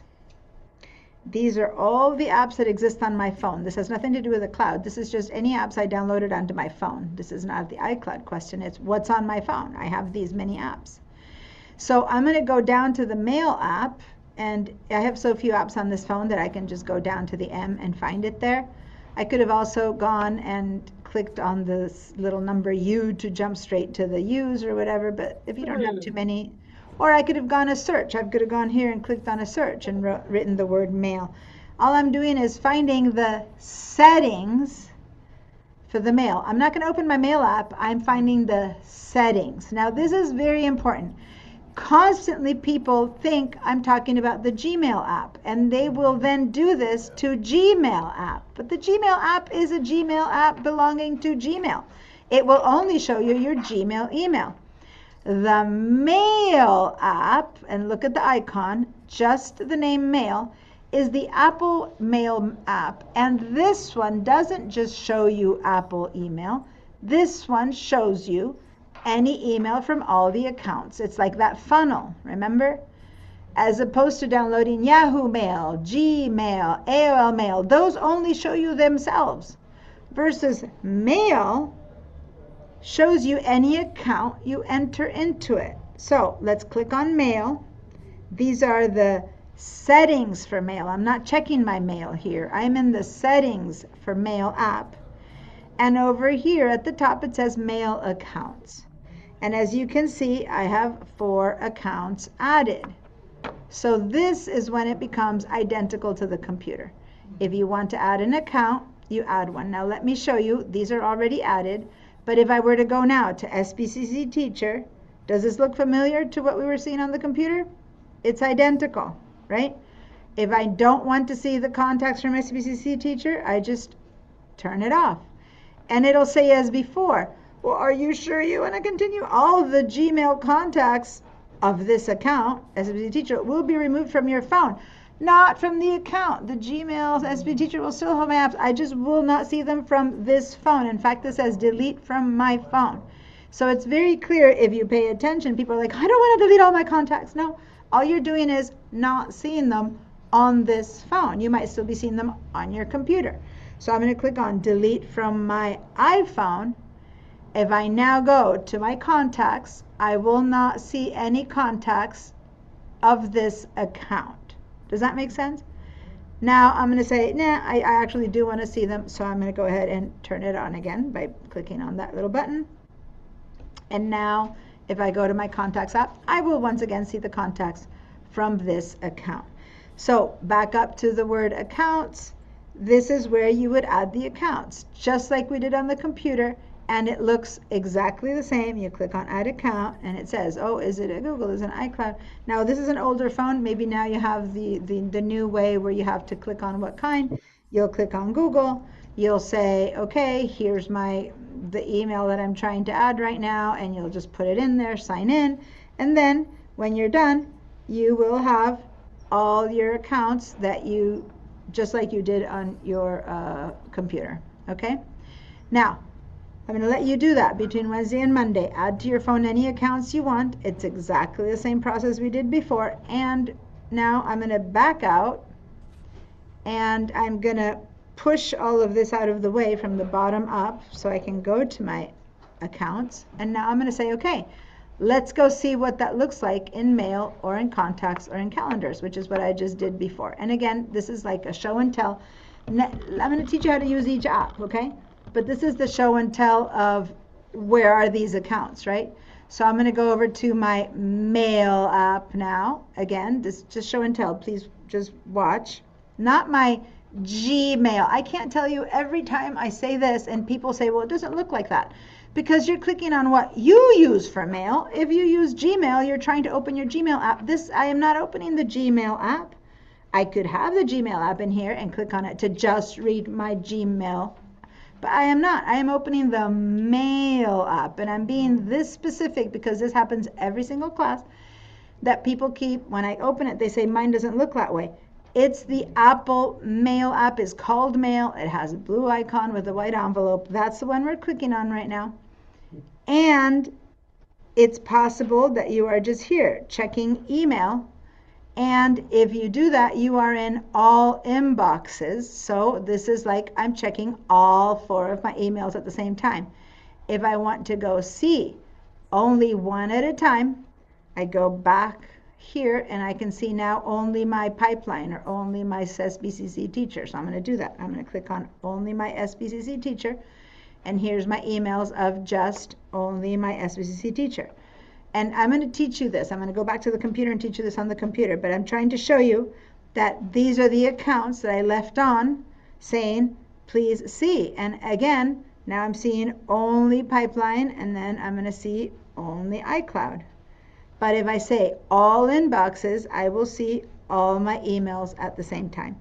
Once again, it's because on the system settings, under the mail app, I put 4 accounts, but the Yahoo, I did not tell it to check the mail. So in mail, I was only finding pipeline, teacher, and cloud. I wasn't seeing Yahoo. Why? Because in the settings, it's off. This is an exact repetition of what I did on my computer. And if you have an iPad, you would do the same thing on your iPad. Now, theoretically, does this make sense to you, even if you still don't have your accounts on your phone, if you don't have your accounts on your iPads? But can you see that it's the same idea? Through the settings, you enter your accounts, and then you control inside of each app what account you want to see. So if you have 2 active accounts and 2 inactive accounts, as long as you just turn that little slider off, you would be able to not see that. Does that make sense, you guys? Give me a yes. You need more explanation? Give me a no. And then tell me what I need to clarify. You okay, Evelyn? You're looking at codes? Okay. All right, I'm seeing some yeses. Anyone with a no? Anyone who has a question? Oh, Mary's not back. I was expecting a question from Mary. She's not back, so there we go. Georgia, Vera, you're all good? Okay. I'm seeing all yeses or no answers. If it's no answer, I'm assuming it's because you're not there. Vera's answered on the other side, and Mary's not back. Okay. Clearing your feedback. All right. So now back to the computer, because the computer is kind of like the home for all this stuff. Whatever happens on the computer will be basically a smaller version happens on the phone or on the iPad, right? But it's the same stuff. It's weird. So I'm going to keep controlling it or showing you how to control it from your phone. Oh, Dorothy, you said no. Do you have a question before I start on something else? Yes, I kind of got lost as to the mailboxes where it shows every mailbox with stuff in it. I don't get that.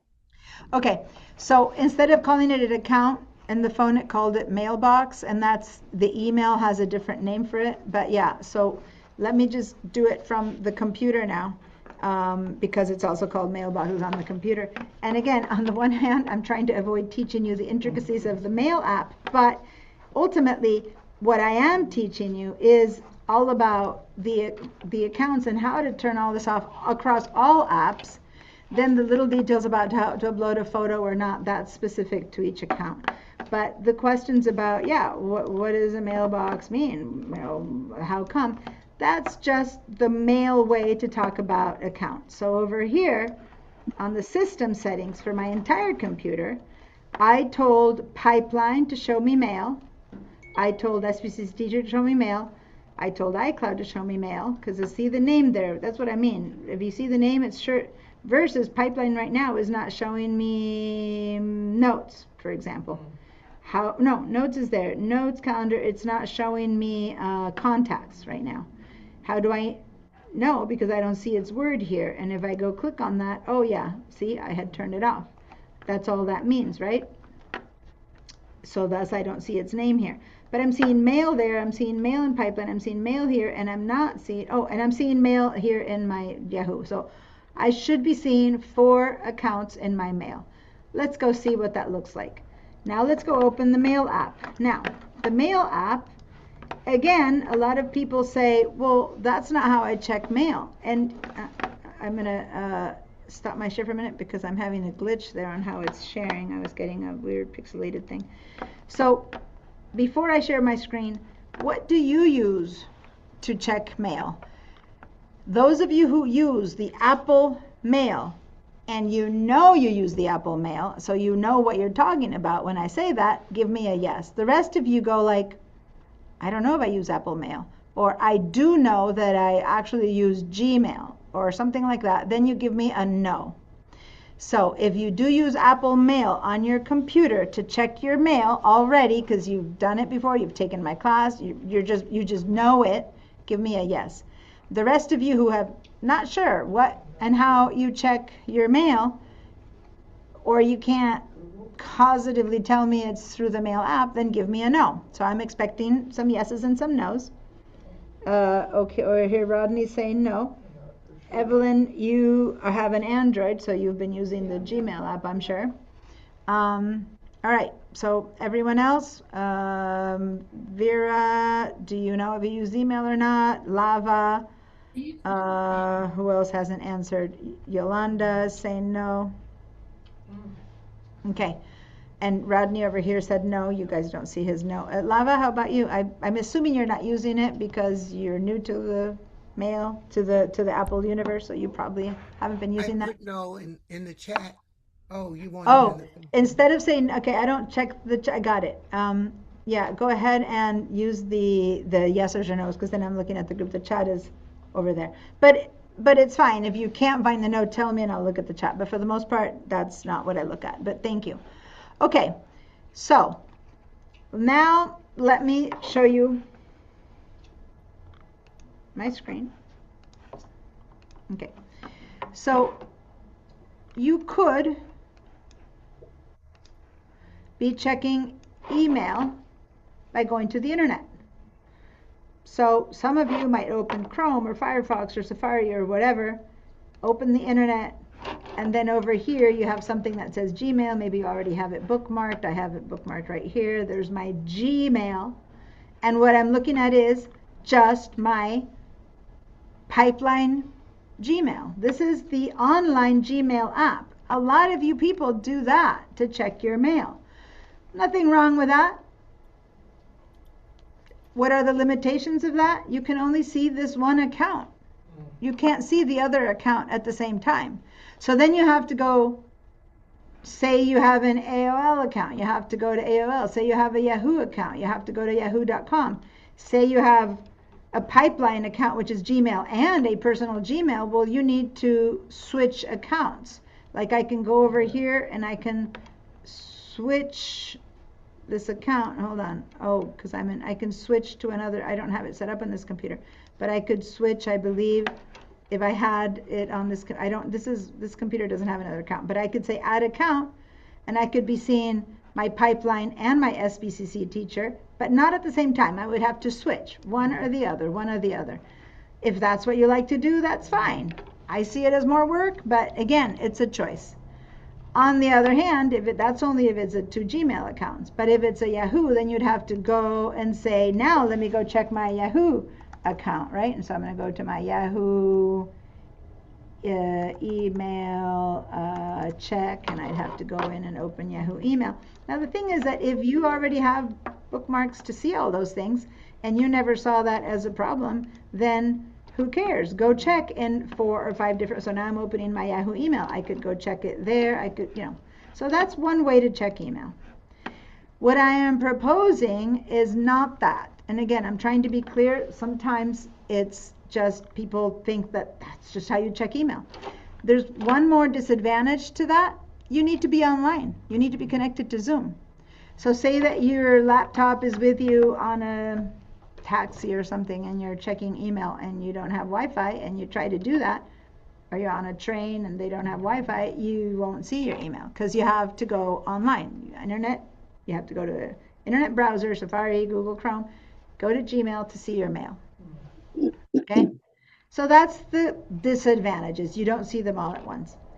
Instead, if you use the internet accounts that I showed you, where you enter all your different accounts, then when you open your contacts, your notes, your calendar, your mail, all of the Apple versions of this, you're not seeing one account, you're seeing any accounts at once that you chose to see. So now I will open. I stopped sharing because it keeps breaking up here. It does a weird thing. So now I'm going to open Mail.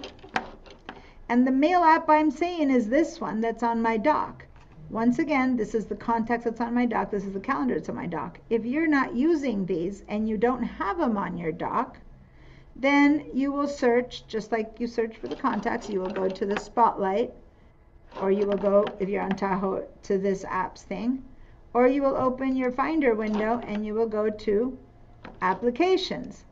Either way, you will look for the Mail app, not Gmail, Mail. Again, trust me, if I'm saying this and you're tired of me saying it, it's because no matter how many times I say it, when someone shows your screen, because theirs looks different, they'll open it up and they'll show me their Gmail. And I'm just trying to understand you that this is the app we're working with. And if you've never used it, I'm teaching you. And if after class you choose to not use it anymore, don't use it. I'm not saying you have to. I am teaching you how to use the Mail app from Apple. Okay, so I'm going to open it in this case from here. It doesn't matter where you found it. Give me a yes if you are sure that you found your Mail app from Apple. And if you did, you might not be seeing it with that sidebar like I'm seeing it. I'm not sure if you're seeing it with a sidebar or not. So I'm going to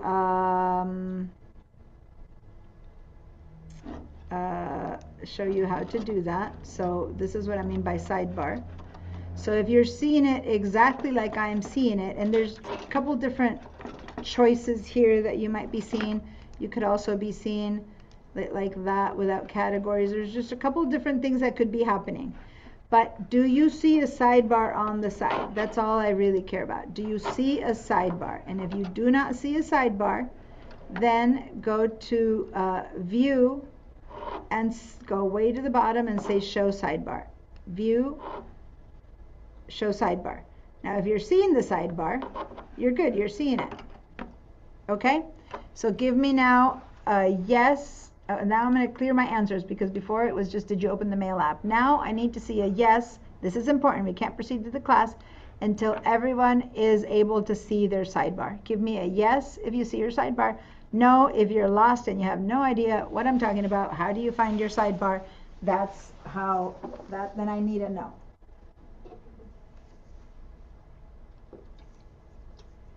The sidebar on all these apps is your access to the accounts. What accounts? The ones that I just kind of put in that internet accounts app and the system. So I'm seeing yeses almost everywhere too from the people who are paying attention or who are available in class. All right. So here on the sidebar, I have stuff that's different than yours. That's okay because mine has been already used and modified. But what you should see at the top is the all inboxes choice. Everyone should see an all inboxes. If you don't see an all inboxes, please let me know. I'm going to clear your answers again because now I do want to see a lot of yeses and nos, lots of answers to see how we move forward. All inboxes. What all inboxes means is all the emails that are arriving to all 4 of my accounts, and once again, I'll pop this one up here for a second for you guys to see. 1, 2, 3, 4. I am seeing them all. 1, 2, 3, 4. Are being shown to me in order of arrival. So right here, I am seeing an email that's landing in my pipeline at 2:18 p.m. Another one came in from junk mail at 1:26. Another to my pipeline at 10:28. Yesterday I got one in my pipeline. As you can see, I can tell here where it's coming from. Okay? And in fact, my junk mail, Yahoo, is warning me that someone tried to access my Yahoo account from a Mac OS computer that's unknown, and it's because, remember, I just signed in to the account, so it's a security thing, so they're warning me. So this is in order of arrival, 2:18, 1:26, 11:37, of any account that I am receiving email from. Is that how you are seeing your emails? Can you tell that they are just stacked in by order of arrival? Is that happening for you? So I'm thinking that Yolanda said no. Georgia said yes. How about everyone else? Oh, are you seeing in your inbox a variety of emails? Now, if you have an email that's kind of dead, no one sends email to you, you wouldn't expect to have received anything this morning, then you might not see that. But are you seeing things the way I'm seeing them? If you're seeing something in a completely different mode or slightly different, please let me know. Now, I'm aware that some people might not see the word primary up here. If that's what's different, please hang in there. I'm going to teach you that. I can just do this and not see that, and so many of you guys are seeing it that way. That's fine. That's not the question I'm asking. I'm asking, are you on the left side seeing the all inboxes? All right, so Dorothy, do you want to share your screen to see what you're seeing that looks like it's different? So we can see. Oh, I can't hear you. You're muted. Dorothy, you're muted. You're still muted. Wow. Yeah, I have. Are you guys hot too, or is it just me? I have too much junk on mine. I go from. You'll see. It was the moment the afternoon class starts, the evening class starts, the air conditioner kicks in every single day. You guys, Bob was in my evening class. Catherine, I was in every layer for my evening class because right now the air conditioner should be picking in. It's not, but later it is. Okay. I'm sorry, Dorothy, I had to interrupt you. You were saying why you're not sharing your screen, because why? I have a lot of other stuff on it that, and I couldn't find the mailboxes and. So go ahead and share your screen. I'll help you find it. Well, also I did something else with it. Just a if second. you don't want to share your screen, tell me not. But No. it's faster to share it for me to help you than to explain because I cannot see, you know. It's okay if you decide not to, or if you want to tell me to pause the recording or whatever, but or just tell me, no, I'm not going to share. I always say the fastest way for me to help you is sharing, but some people, you're welcome to not. Okay? All right, so here's, let me see. Now this is your system settings, okay? And your system settings is where you would have put in your accounts. Let's go here for a second, internet accounts, to see what we should be seeing, what accounts we should be seeing. So do you see a pink circle that I drew around the word internet accounts? Yeah, click right there. Click on internet accounts. The tip of your mouse on it, yep, there we go, click on that. Good, so you seem to have quite a few accounts in here. And I'm seeing that you should be seeing iCloud Mail, Researches Mail, Dove 10 Mail, Personal. See how the word mail is here and all of that? And then this one's inactive. So that means that if we go to your mail app, we should be seeing these described with the word mailbox. So someone said, why are they called mailboxes? Right here, they are your accounts. But when you go to the mail app, it will say inbox, right? It'll be called a mailbox. So now let's open your mail. So head down to your dock and let's see if you have it in your dock. Go down to your dock. I took it off because it was Microsoft and I didn't want it confused with my Gmail. So mail is Microsoft? Yeah, when I did go to, well, I think I did a search to try to find it. I think I took it off my dock. Okay, well, let's go and search for it. Mail is Apple's. It's not Microsoft. Microsoft is Outlook. Microsoft's mail checkout is Outlook. So this isn't a mail account that's from Microsoft. So maybe you are seeing that email. But right now, go to your search, up here, feature, spotlight. Let me take all of this pink off. No, that's stop. That's searching your system settings. You don't want to you need to search your computer. So go up there. I don't know if you see my green top. No. Take your mouse off of that. Go and hit the top menu bar of your computer. Up here, way up at the top. Keep going up. I don't know where your mouse is. The system settings. You're in your system settings. I don't want you to be in system settings. Move all the way to the right and click on this. Or the shortcut could be Command F. That also brings up your spotlight. Yeah, there we go. So now the spotlight search pops in and write the word mail in here. Yeah, now hit your return. There we go. Now your mail app just opened. And here, under all inboxes, you are seeing your pipeline, your DUV, your Westerners, your iCloud, your personal, your sheet. You're seeing all of them. Can you see that? Mm-hmm. But it looks like you haven't connected to these for a while. Kind of see all these guys? See these little exclamation points? It's true. It seems that you haven't been using this app for a while. So this app is going, prove to me you're you, because you haven't been using me and now you want to read email on it. Please give me the passwords, because it needs to trust that you are you. Does that make sense? If you use it all the time, you don't have to do this, but if you haven't been using it, now the question is, do you know the passwords for these accounts? They always seem to reject all my passwords, so I don't know anymore what that password is for. Okay, so if it doesn't matter to you because you never want to use this app, then don't bother. Keep going to your email, whatever you're using it. But if you do want to learn this, you have to go to your go to open your Safari, your Chrome, your Firefox, go to Gmail and access oxner66@gmail.com and tell it to send you a recovery password. You need to do that from inside of the Gmail account, not from here. There's probably a separate password for each of the mailboxes I have.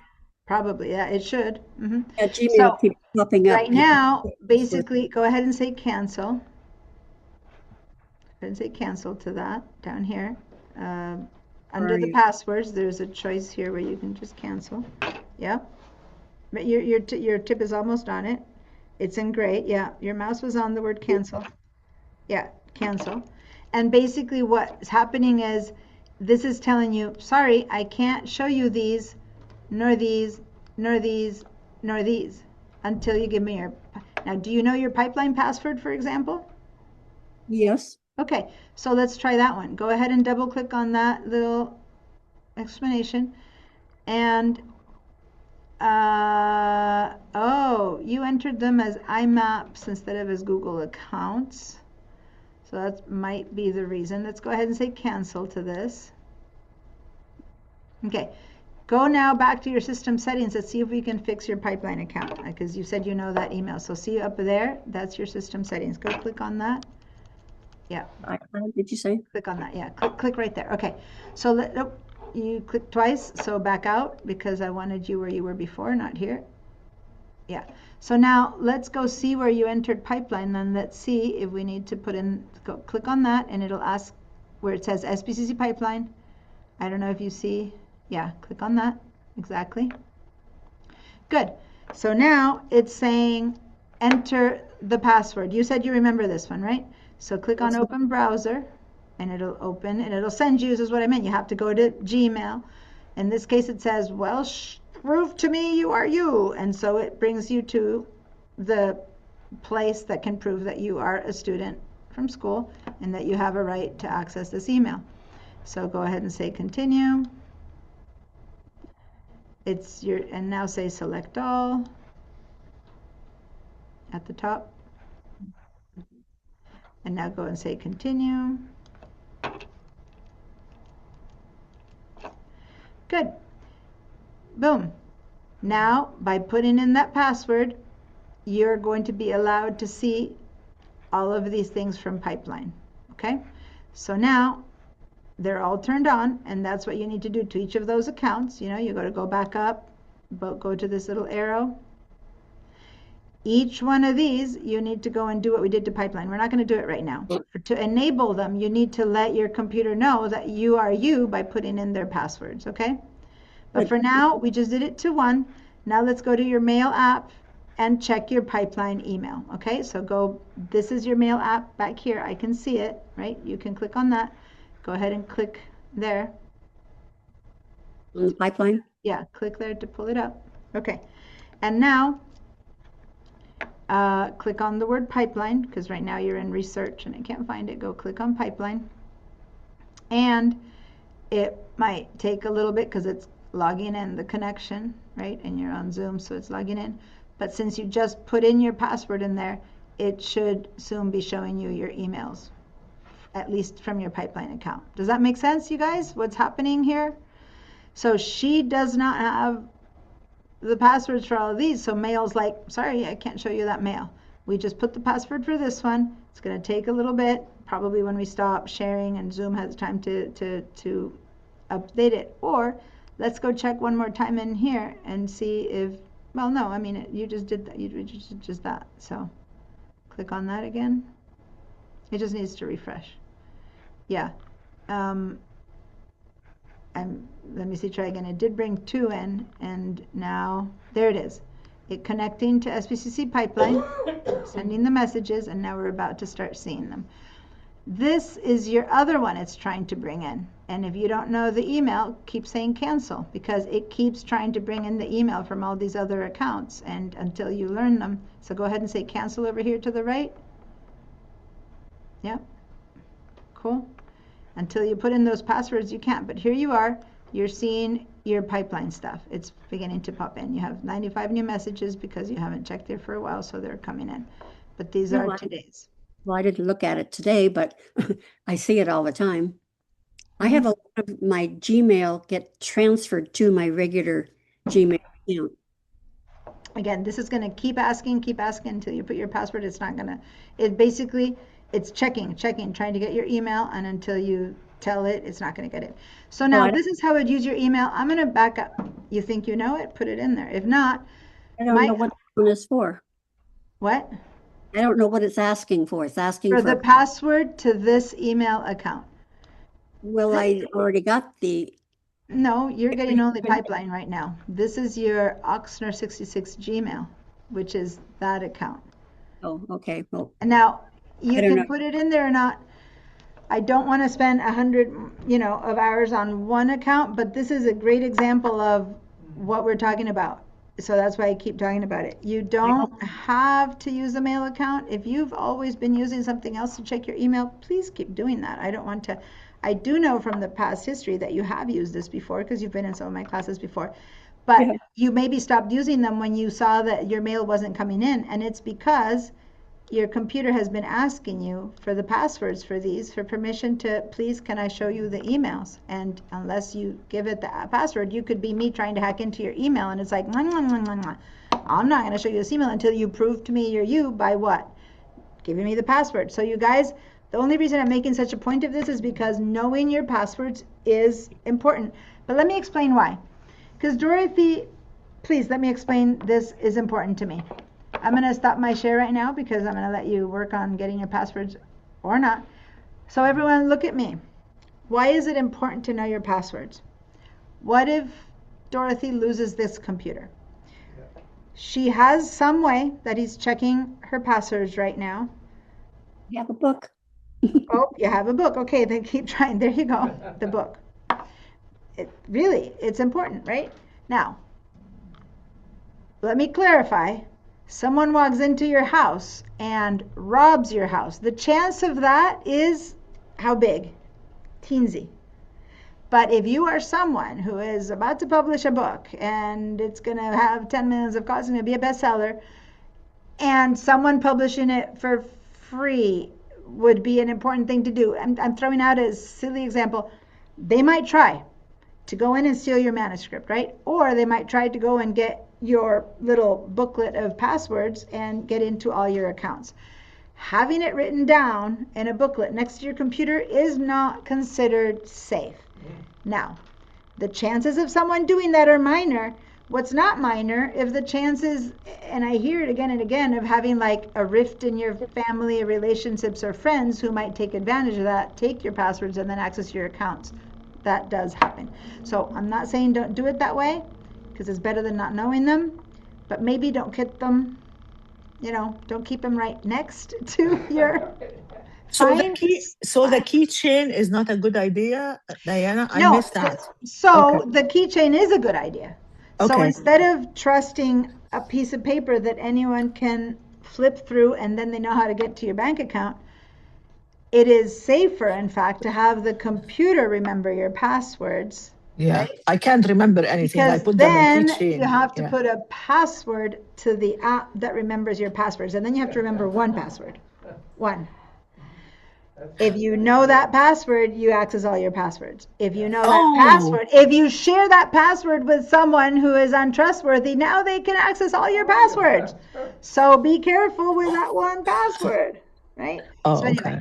just saying, passwords are as safe as how often you divulge them to others. That's how safe passwords are. Anyway, so back for me to my sharing, I'm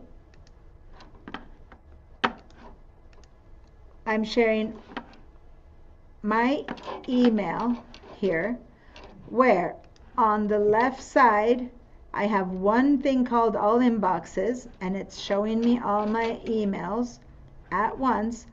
Or I can say, I'm working. I don't want to see my personal email right now.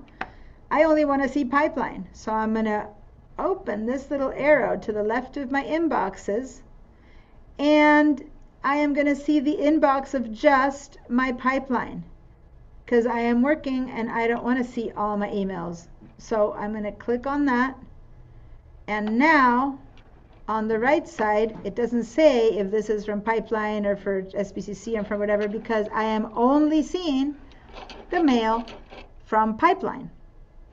One arrived at 2:50, one at 2:18, one at 2:07, one at 1:39. Does that make sense? So they're in order of arrival from only my pipeline account. Then I go home and I'm like, okay, ready to check my whatever personal email, and I click on iCloud, and now I am seeing only iCloud emails. And then I want to check in my subscriptions, for example. Say that this is my subscription email. I click on that, and now I'm seeing my subscriptions. Does that make sense? You don't have to go to 5 different places to see 5 accounts. You see them right here. So now I want to check my junk email to pick up that coupon from Michael's, for example, and boom, I click over there and here's my junk email. Does this work? I know, Catherine, your hand is up. I'm going to clear feedback, so it's going to bring it down, but I know you're next. Everyone, are you able to individually see email from each account, each one in order of arrival, and or all together? Give me a yes. Whether you like doing it this way or not, is that the question? You can then choose to never use this system and to keep checking your way. But are you able to do it? And that's my yeses or nos. Okay, meanwhile, Catherine, you raised your hand. So everyone give me yeses or nos while Catherine asks me her question. I have a situation, and I'm glad you're here because I must have hit something. Can I share my screen, please? Yep. It's doing the summary thing. Okay, go ahead. Share your screen. Hold on. Where are we? I go to Zoom. Hold on. And I will demo the summary. Let me go back to my... Remember to raise your hands or say no if this isn't working for you or if you have questions, because this is an important concept. Okay. It's equivalent to the contacts, to everything. I'm not teaching you how to use the mail app per se. I'm choosing you how to use accounts at this point across all the different apps. On the left side, you can see each account. Okay, so tell me what your question was again. So remember how you said if you turn on the mail app, it'll summarize the emails? Yes. That's what started happening. Well, here's an example. I've been conversing much longer emails with this client. So here is services were described. Availability was offered. This is the original email. Yeah. This one, this is his report back. And then it says, writing appointment is confirmed. Previous work acknowledged. Friday works. Yeah. So basically, I want to see I don't want it to summarize these things. Okay. So here on the left, in the past, it would just give you the first 10 words of the email. Yeah. So in the past, this would have said, sounds great, Catherine, FYI, I believe. And that's probably, I would say, and they would say 3 dots, because it would just write the first 10 words of the email. And then if you wanted to read the whole thing, you had to click on it to read the whole thing, right? You still would not be able to get much of it. You would get what? 10 words.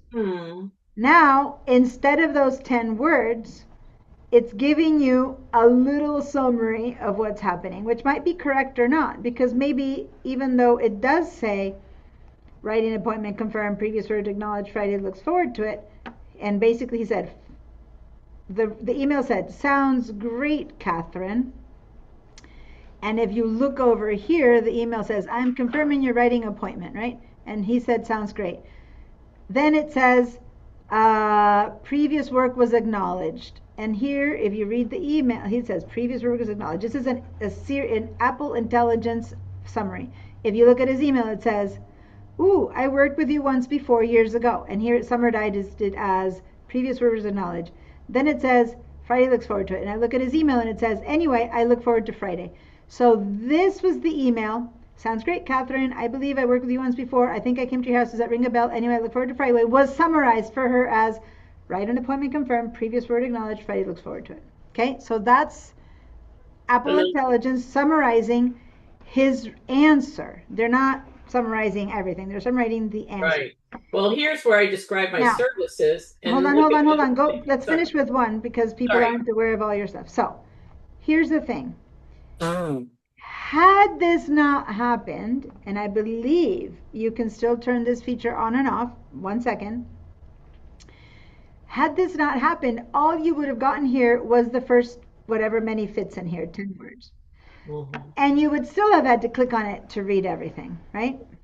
So I am not sure that this is good or bad. I'm not saying that it's good or bad, but anyway, you would have to click on it to see everything because you wouldn't have really been able to read the whole email. So ultimately, I'm not sure that it bugs me. Now, I know, I think it may be a good thing. It's kind of like, oh, let me see. Don't click on this email. I don't want to see what it really says. I want to read what it says here. DocuSign agreement sent for signature. View online login. This one says check out our upcoming events, Sunday service speaker, annual memberships, and it has a semicolon in between. So I would assume that if I click on this email, it will describe maybe who the Sunday speaker is, or Yeah, maybe yeah. just letting you there's going to be one.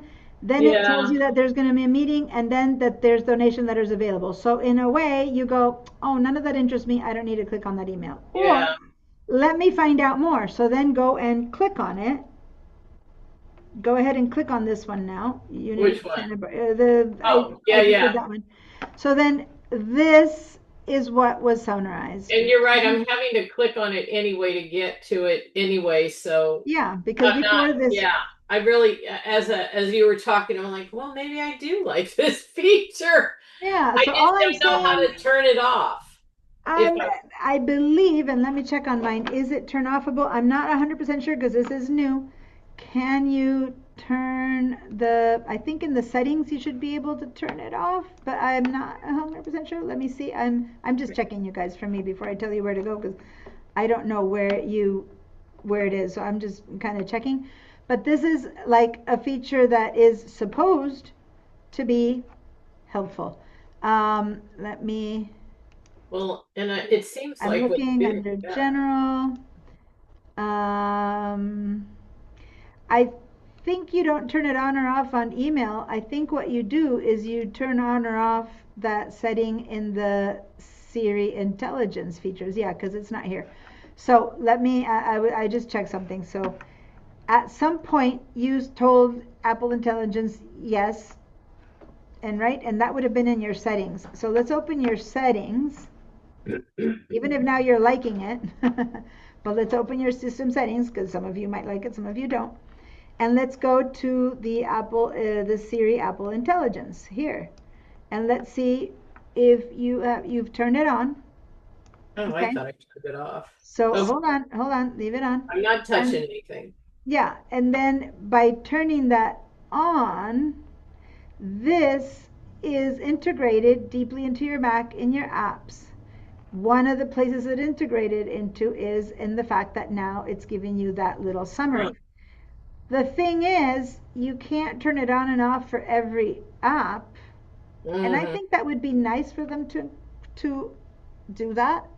But at this point, if you say yes, then wherever it can use intelligence, it will. And one of those places you're seeing it is there in that little summary. You can go learn more. Let's click and see if there's more information. You click on that, press this. it's gonna take you to the internet, and it's gonna give you Apple Intelligence. Turn it on. If you turn it on, it'll do this and that. So it basically teaches you how to do that, and it's only on the latest version. Now scroll down. You turn it on or off. It gives you some images. Okay, keep going. It creates that. It basically tells you go and do that. Tab TV, keep going. It's explaining all the places it gets used into. And here it says it works with mail, view your most urgent emails and summarize long emails, quick responses. On messages, it gives you a smart reply, which basically you can let it reply for you. And notes, it gives you a summary of anything you just transcript that you do with audio. So it basically tells you what each app, what part of each app is being used. Does that make sense? Yeah. So if you turn it on, it's going to work on all of those. If you turn it off, it's not. Got it? But that's okay. So check this out. See what you think about those options. I may like that. It did a good job summarizing. Okay. Thank you. Ultimately, in this case, it was useful. You might decide weighing it whether it's useful or not to you as you go through all these apps. Thank you so much. Yeah, so I'm going to go ahead and share my screen again, and this is me on Pipeline, and right now it would seem that mine is turned on, okay, and it would seem that if I don't want to bother to read this, I know who this guy is. It's Pipeline. It's the guy who does all the purchasing. Without having to click on it, it says purchasing deadline for 15th. That's it. If I needed that, I'm like, oh shoot, I only have 5 more days or 10 more days or whatever it might be. In this case, no purchasing after 15. So, oh darn it, it's already after. I missed it. But if for any reason I want to read the whole email, I'll click on it, and I will get the whole email, which is all of this, and I wasn't even going to purchase. Who cares? But I got the message. Does that make sense? So that is what the summary was. It's that little bit. Okay? If you have it happening or not, it's based on whether on the system settings you said yes or no to Apple Intelligence. If you said no, then you are reading colleagues. In order to ensure, over here it would say colleagues, in order to ensure orders are delivered and paid for by June 30th for the, and then it would say 3 dots, and that's it. And it would be the first, portion of this sentence is what I would be seeing there. So you'd have an idea what it's all about, but you would definitely have to click on it to really know what was happening. So again, positive or negative, it's up to you, but that's what that is. Yes, a lot of these Apple Intelligence services are transparent. Like it's not like it's, that's just happening, and transparent in that it doesn't suddenly ask you, oh, do you want me to use Apple? It just uses it. It just does the summary, right? So you might not be aware where it isn't or is using it. It's there. Georgia. I don't seem to have Apple Intelligence activated or whatever. Okay, it's in the system settings. But let me be clear. Tahoe and newer computers can do it. Sequoia, I believe, had a version of Intelligence already. Anything older doesn't have it. And Sequoia had a version that's not as up to date as Tahoe. It's very new. I've updated to Tahoe, and I'm perfectly terrified. But anyway. Okay, hold on. If you've updated to Tahoe, yes, then it still depends on how old your computer is. Because the Apple Intelligence needs certain amounts of power to work. So you might have been able to update to Tahoe, but I don't know. Everyone's supposed to be listening to this answer. But even if you've upgraded to Tahoe, if Intelligence isn't working or you don't have the choice here to make it work, it's because your computer isn't up to date enough to be able to make it work. So Tahoe still works, but it can't function. Intelligence has to have the latest stuff. On your phones, on my iPhone 10, it still works just fine, but I can't turn on Apple Intelligence. It's too old. But on my newer one, I can. So again, it depends on how new your device is. Given those answers, now let's figure out, Georgia, why maybe you don't have it. That's for everyone else to figure out why it does or doesn't work. Now, Georgia, do you have a newish computer and Tahoe, and you still don't see Apple Intelligence? 2020, I think, is the year that it was made. Yeah, 2020 is, I'm pretty sure, not new enough. Remember last week that we went through writing out all of the stuff, everyone's like what my system is, reports, whatever. So I'm going to go ahead and I'm going to go online and find out. You want me to look up exactly what? Yeah. So I'm saying which Apple computers can handle the new Apple Intelligence features. I don't know, because I don't know what that list is. And so here it is, Apple Intelligence, and I'm gonna which Mac computers. I can go straight in there, and it tells you which ones can do it, right? And given, let me just go into here, Apple Intelligence, all of the rest of us, built into your phone, OS versions, maybe over here it tells me which OSs can do it. No. I think the first question, the first answer would have been better. Which computers have Apple Intelligence? This one.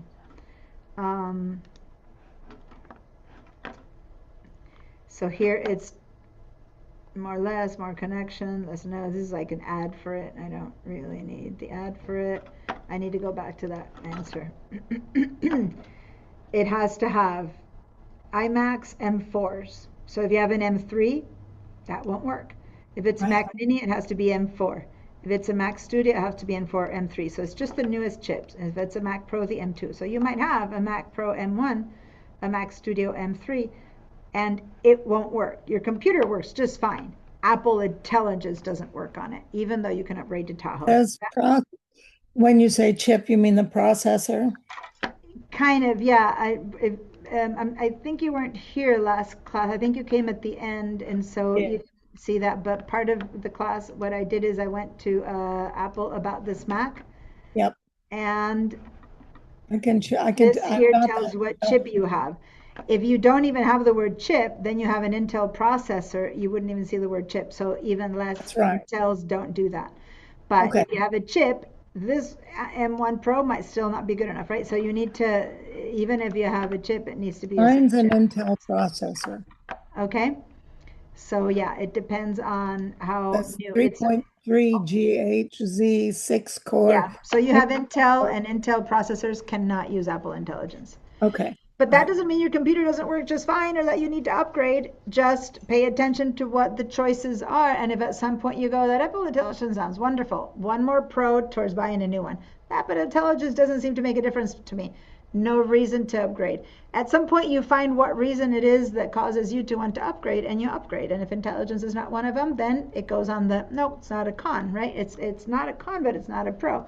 Or, yeah, I really don't want Apple Intelligence, let's walk away. Let me say, this is not ChatGPT, just so you know. I have a whole issue about OpenAI, ChatGPT, all that stuff. There's a whole different conversation. This is not that. This is features like what I just showed you, basically, that in this case, it took all that text and it gave you a little summary. It's not using all that water, all the environmental issues with OpenAI aren't happening with this feature, but there's other things that do or can't or want, and you might still want to decide not to have it on. But it's being offered to you as an option to turn on or off. Just about everything in these computers can be turned on or off as choices, right? If you don't want it, you just turn it off. Don't use Apple Intelligence. Okay. Now, where are we? So I'm not yet teaching you how to do email or use email. I'm just teaching you how to use accounts across apps, okay? Now, if you've opened mail and have seen it, let me minimize. Okay, I'm not going to close it. I'm going to go to the top left and just hit the yellow minus to minimize it for a minute. We already had the contacts open a bit earlier, right? Where the eyeball, for me, the black dot is on because we had already checked that out. And again, it's in the sidebar that we checked out the different accounts that I guess I had turned most of them off the last time I demoed that. Now let's open the calendar. So we've kind of visited Apple Contacts, Apple Mail. Let's go to Apple Calendar, which again, you might be using the Gmail calendar, which you need to go access by going into your internet, Google Calendar, who knows. But if you use this one, so right now I'm opening it. Depending whether you turn the feature on or off in your accounts, then here you can see appointments from all your different accounts. So I can see appointments made in my Pipeline account. I can also see appointments made in my iCloud account, and I can see appointments made in my SBCC teacher account. Okay, so no matter what account I made the calendar, and a lot of you guys are like, well, I don't know, where am I making appointments? I didn't even know that there was such a thing as appointments or whatever. And basically, depending on which app you've been opening, that's where you're making your account. So if you've been opening Gmail, you're making them in your Gmail account. If you've been opening the calendar named calendar, you've been making it probably in your iCloud account. Okay, that's as simple as that. Now, once we get deeper into using the calendar, just so you know, you choose what account to make it in. So say that I start making, and this is just watch, okay? I'm going to make a new event here. I'm going to say go to lunch, right? So I'm not going to teach you how to do this right now. I'm just, again, working on accounts.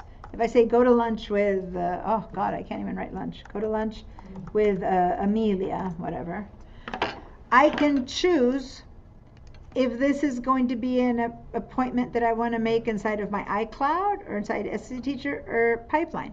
I can choose, and I'm going to say this is my cousin, and I'm going to call it family time, whatever. So I just made it within that, right? But you can only do that if you have them all enabled. So my classes, if I double click on it, they're all part of my Pipeline account. But my Wash the Dog is part of my home iCloud account. But who cares? I'm just basically seeing them all together. So that's my goal. I don't want to put in a class or a meeting with my boss here because I have to go to lunch with Amelia and I'm not seeing it because it's in some other calendar. By having them all together, I'm basically seeing that I can't meet with my boss at 9 a.m. because I already have a go to lunch. Does that make sense? By seeing them all together, I avoid any interactions that are wrong. Now, for many of you guys, this is like, well, I didn't even know. I just see my calendar this way, right? Like you don't see the sidebar. This is how you see the sidebar. You click on that little guy and you see the sidebar. And there it is. Those are the accounts that we have chosen in the system settings, in the internet accounts. I have my calendar for SBCC Teacher, my calendar for Pipeline, and my calendar for iCloud, and I am not seeing my calendar for Yahoo. Good, so here I am seeing those 3 accounts. Does that make sense again? At this point, again, it's not about how to use the app, it's about understanding what and why we did. I'm going to close these now, and I do want to start talking individually about each app, but I wanted clarity about why this is important, and why you control what any of your apps see through this good old place. Now, one last thing, you could also go to each one of these apps to control what account you see. So say that you don't want to go to the system settings and you're in your mail app and you want to just stop seeing your Yahoo Mail, you could go just to the mail settings and accounts, right? And click on that. And over here, where did it bring me to? The same place, right? So it's the mail accounts. Or I could go to the mail settings, and one of the choices it has is accounts. And then it's showing me my 4 accounts. So it's accessible from 3 or 4 different places, but it basically tells us the same thing. Now over here in mail accounts, the only thing I can turn on or off is my mail. It doesn't give me the option in here to turn off calendars or contacts or whatever. I am just saying, let me see. I don't want to see my junk email. That belongs to the Yahoo account. So I'm just going to say, okay, don't want it right now. So if I look over here, I should stop seeing it. There it is. I stopped seeing it. It was equivalent to having come over to my good old settings and having gone to internet accounts and having turned it off. See how now it says inactive? Turning it off from here. So it's all the same. Okay? I'm not expecting you guys to be so comfortable moving back and forth on places, but showing you that it's important to know. And 99% of the time, most people just check on all accounts and that's it. You just see all your accounts all at the same time, unless you are purposely trying to not distract yourself. And because really all I want is to see what arrived today. Who cares what account it got sent to me? That's my point of view. Every now and then I'm trying to focus and I get like an invitation to a party and I'm working and I'm like, you know what, it's just distracting. Why don't I just look at work, for example, or just look at iCloud or whatever. But you have the choice to do one or the other. All right.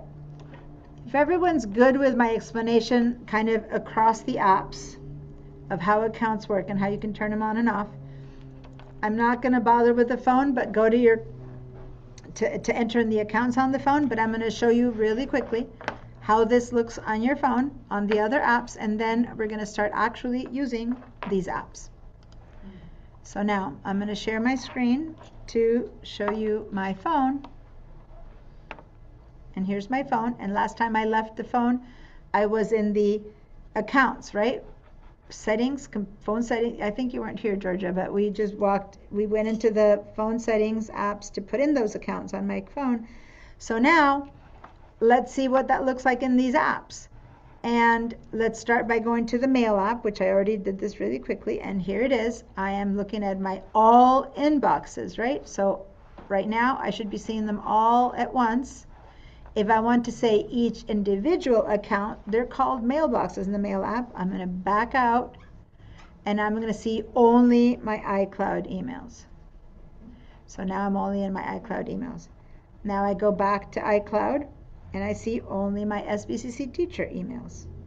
Now I'm seeing only SBCC teacher emails. Does that make sense? Now I back out and I see only pipeline. Okay?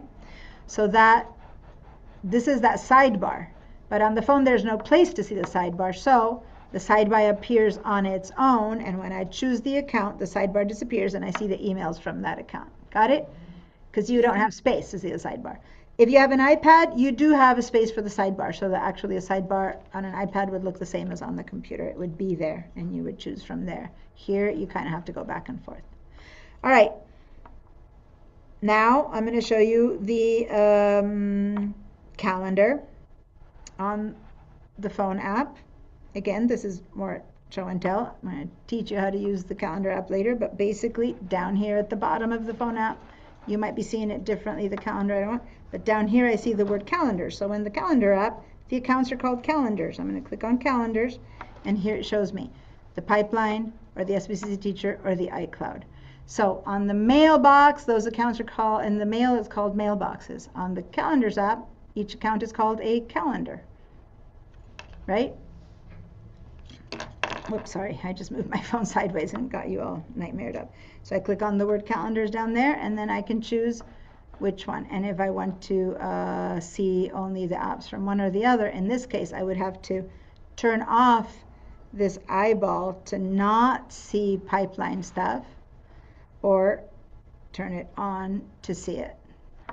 Okay, or turn off to not see SBCC teacher, or turn on to see it. Okay. All right. And then let me show you contacts. So now I'm going to go to my contacts app. Again, bit of show and tell, and I'm in this case I can see all my contacts, right? All my contacts, or I back up to lists and I can see it's called lists in the contacts calendar. I can see just all my iCloud, or all my pipeline, or all my teacher. And if I go, remember that SBCC teacher I had very few. Here they are. Those are the very few that I had on my phone. You saw that on my computer, and SBCC teacher I had very few out here, the same ones. When I back out, then I can see all of the pipelines, and then when I back out from there, I can go and see all of my iCloud. Okay? Now, there's more to each one of these apps, because what are those lists? What is the other stuff you have there? What are all the sub-calendars? What are all these things? There's more, and that's why we're going to be learning each app at a time.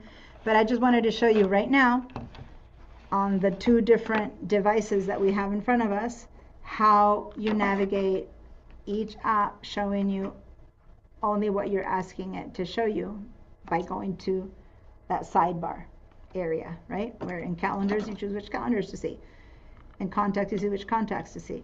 And the one I haven't shown you yet, and I'm going to go to notes now because I forgot to show you that one. That's the last one that we had the choice to turn on or off. Remember, in the system settings here we could turn on or off the notes, right? So I've been showing you mail, contacts, and calendars, but how about the notes? Okay, so let me show you notes. If I open the notes app, which is probably the thing I use the most in my entire computer system forever and ever, let's let it open up. Here's my notes app, where once again, here's the sidebar. If you don't see the sidebar, click on that little icon and it'll not show you the sidebar. And if you want to see the sidebar, you do, and that's just like the calendar. It's easier. And then here it is, notes that I made on my iCloud account, notes that I made in my pipeline account, notes that I made in my SBCC teacher account. And it turns out that in SBCC teacher I have 0 notes, but the account is available in case I made notes. I have 19 in my pipeline account, and I have 57 in my iCloud account. Okay, so here I can see all iCloud right there. Here I'll see all pipeline, and here I'll see all SBCC teacher. Okay, again, I'm going to teach you more about how to use notes, but now I'm going to quit notes and let's go back to email. Before I start with email, any questions? Yes, Catherine. I saw in your notes, it looks like you have your recurring past Zoom links. That's a great idea. I never thought about that. This is my teaching computer where I'm not showing you my real notes, but on my real notes, I have literally, I use notes for everything. But what you just saw there in notes is my Zoom links, because I created that note in my real account, right? And I shared it with my school account, which is my fake account, my account that I use for teaching, because when I'm teaching, if someone asks me for the notes, I can pick it I can't find the link. I'll just go and find it in that note and paste it onto someone's email. And you copy and paste it into Zoom. So it's a shared note. I created it in one account and I said, I'm going to share it with you as if this was another person. Remember I just told you that I share my groceries list with my husband and my kids. In this case, I shared the Zoom links notes from me, real person, to my school account so that I would have it when I come here to school. Does that make sense? That's great. Thank you. I mean, that's just valuable. Those of us that go to a two lot of us, two of us are joined into that note, which is me, school teacher, me, regular person. Good to know. Thank you so using that much. note. Helpful Okay. tip. Yeah. So yeah, you name it, you think about it, you can use a note for it. I put Zoom links onto the calendar date. I put carefully recurring class, class yeah. I don't know what to call them, like appointments in my calendar. Yeah. So if I go to what she's talking about, everyone, I'll show just so that you guys know what she's talking about. And this is what I want you guys to begin to really get, how interconnected all these apps are and how useful it is. Because when you do open your calendar, and it's taking a while to open, for some reason the internet is really slow today. Come on. So instead of having to go and get the email to click on the link, if in your calendar you put the link, like I'll open this, oh wow, this is so slow, there's my link, and I can just join from there. So if you guys learn to do this, you don't need to go anymore to my emails. Once you get my email, you can just join by clicking on from the calendar from the day. But the reason I have, and now let me explain why I have a note, so I'm going to open notes about that, is because this link is there today, March 26th, right? But what if someone is asking me, can you send me the Zoom link for the Create Compelling Contest class? I would have to start figuring out in my calendar where that link is if I would have to get it from there. So what I have is I have a note where I have all my class links, so that if you ask me out of the blue, hey, where's a link for this? I can just say like this, paste it in the email and send it back to you. So this is just me making a note of all my links independent of when I teach it. Does that make sense? So it's just a different use of it. And do I also then have it in my calendar for that day? I just start it from there? Yes, I do. Okay. And since it's a constant note that I want always available, I have pinned it, because I made this one a long time ago, but I pin it to the top so it's always at the top, and it's an example of how to use notes, right? Anyway, again, I wasn't about to teach you the Notes app today, although I'd like to, but I did want to start with mail so that we can continue it. I'm very aware that for some reason this class seems really short, and that I only have today, tomorrow, and next Wednesday for everything I need to teach you, and I am feeling like, so I'm going to go back to email and keep going, because I'm short on time already, especially if we're going to be doing backups on the final day. So everyone open your email. I'm going to click on all inboxes. We're going to see all my inboxes at the same time. All right.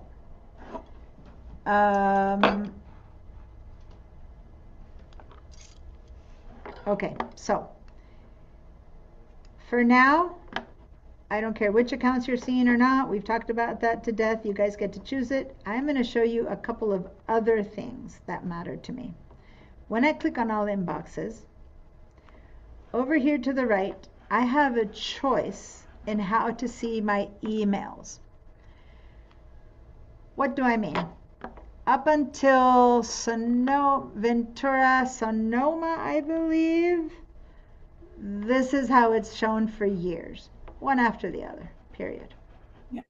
But I think it began in Sequoia, although it might have began in Sonoma. You guys who have one of the old ones, collect me. You've been given a choice to have the computer filter for you, and it might be, it's probably part of the Apple Intelligence features, to filter out the more important emails from the less important ones, or different categories of emails. Let me show you. I'm going to go to View Options, and if you already have a check mark on Show All Categories, then leave it on. But if you don't have a check mark on Show All Categories, then turn it on. And if you don't see this option, it could be that you have a computer that has an older operating system where this option didn't exist. So now I'm going to click on Show Mail Categories. The computer has decided, for better or for worse, and listen to me, for better or for worse, because at first it does make mistakes. You need to train it. But the computer has decided what is a primary email, what is a receipt, order, or delivery, what is news, subscriptions, and social media, and what is special offers, deals, and more. Could be junk. So it's basically saying, listen, I can help you a bit, filter out, and you don't need to see everything all at once.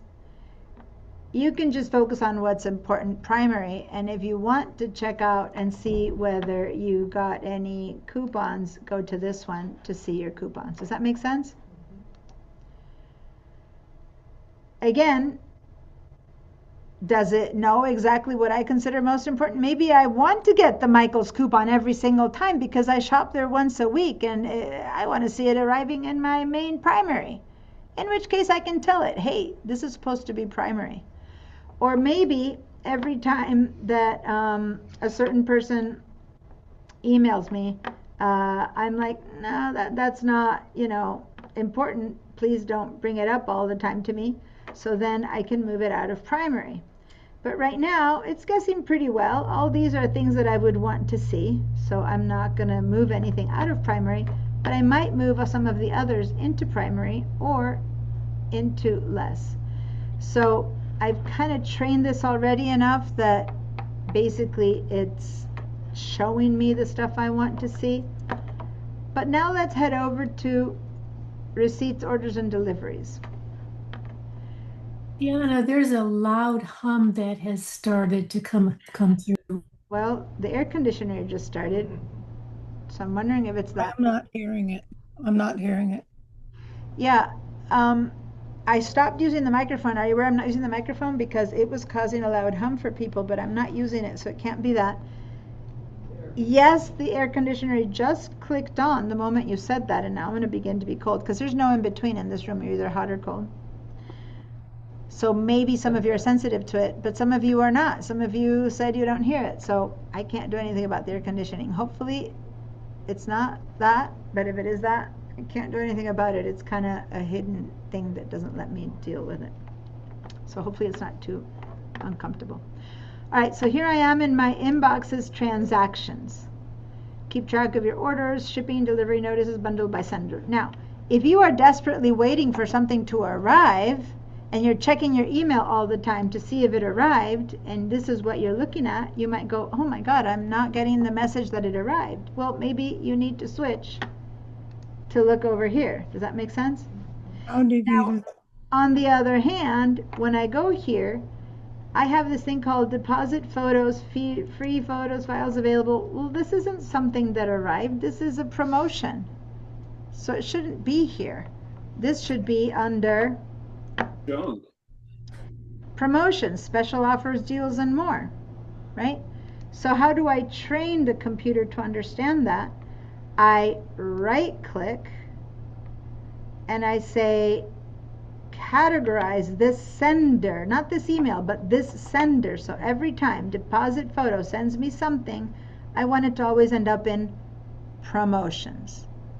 So this is how you clean up your email without having to continue. So are you going to recategorize Deposit Photos to promotions? All current and future messages will appear in promotions. I'm like, yep, please do that. Continue. So now it's not here anymore. If I go to promotions, I should see it here. Now here's the problem. Under promotions, I just found something from my head of HR saying open positions faculty, 4 opportunities. Well, that's not a promotion. It looks like that, right? 4 opportunities. But in fact, this is from my head of HR. So this should probably be primary. So I'm going to right click and I'm going to say categorize sender primary. And I'm going to move anything from Dan Le Guin Schmidt to primary. So basically, when you first turn on the choice of show mail categories, you need to train it. Because it's at its best, finding people you always email from or what it thinks is important, but you at first are going to find mistakes. And it's up to you to say, no. So here I'm getting an exam copy confirmation that's been sent to me of a textbook that I need.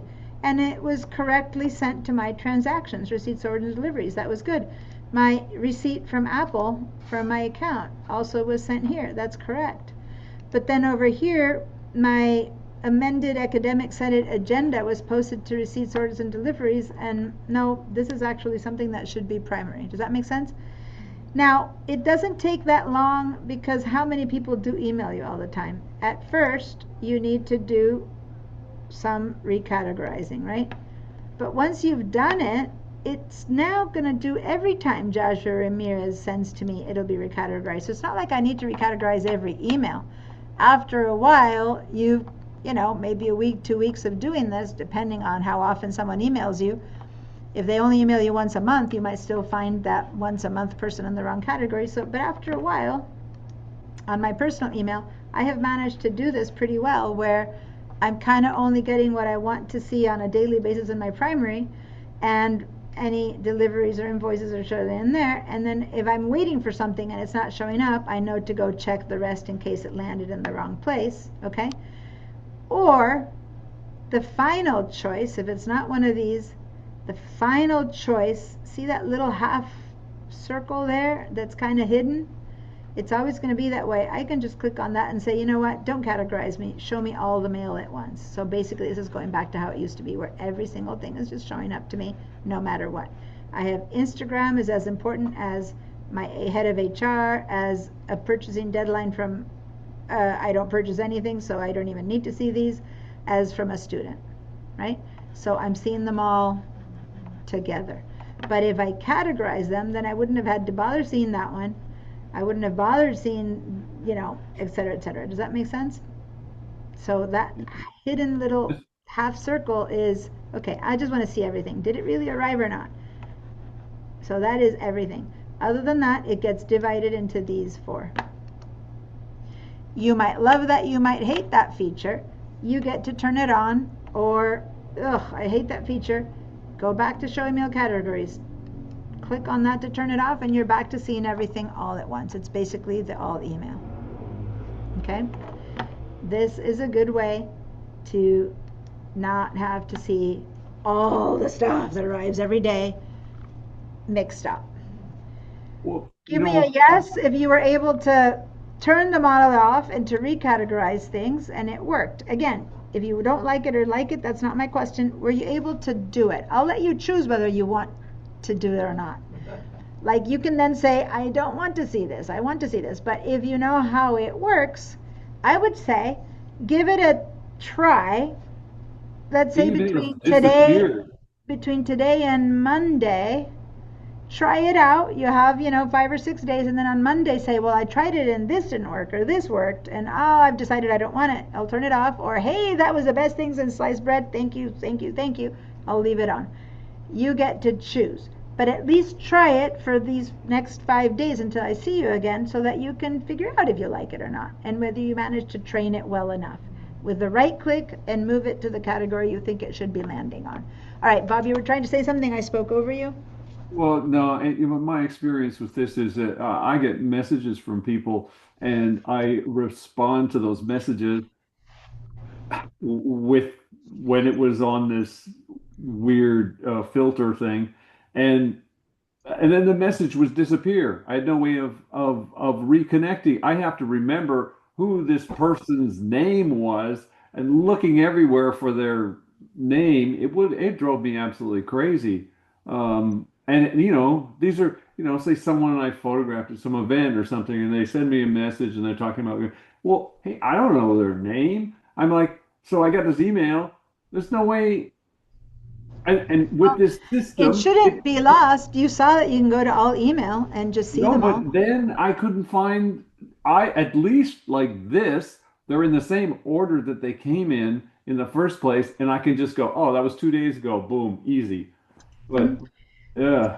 I'm not disagreeing that for some people it works or it doesn't work, but if you notice what I said, that if you don't see it here, right?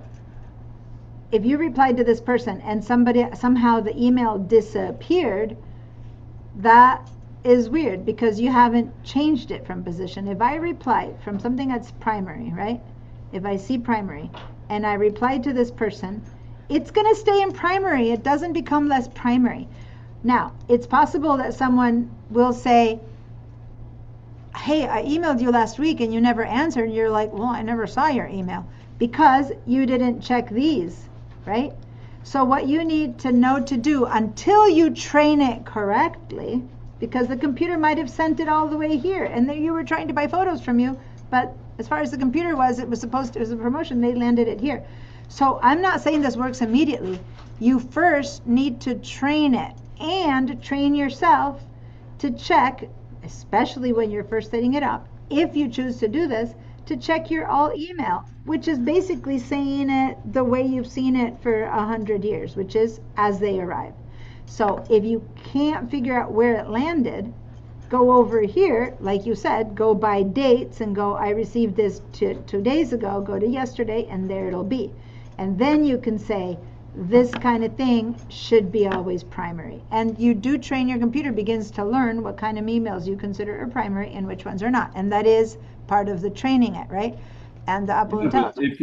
If the message is like, you've got 2 messages from this person, the computer's never heard of this person before. It's not like you're setting up any. I hear you. I hear you. Let me explain. It's not about how often they email you, it's the content of the message. So if you train your computer that every time the message says, I'd like to order these 3 photos from you, after a while your computer's going to go, anytime that you want an order, maybe I should go putting it in the primary or in the order. So you can make a point of having to check these 2 every day. Here's where it's a different person. It's a different person every. Yeah. So please, let me explain again.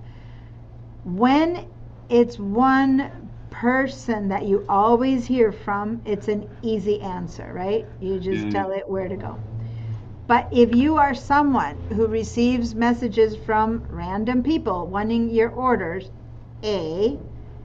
hopefully they've landed here because the text of the email is such that Apple Intelligence can figure out, right? Hopefully. But maybe hopefully doesn't work.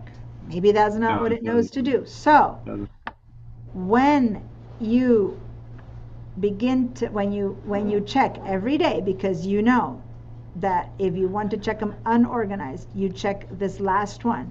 When you find an order, because you always have them there, this is the same as we saw before. When you find an order, if you consistently click and say this is supposed to be, and you mark it, you click on it and you say move it to, or I turned it off, the categorization. You tell it to move to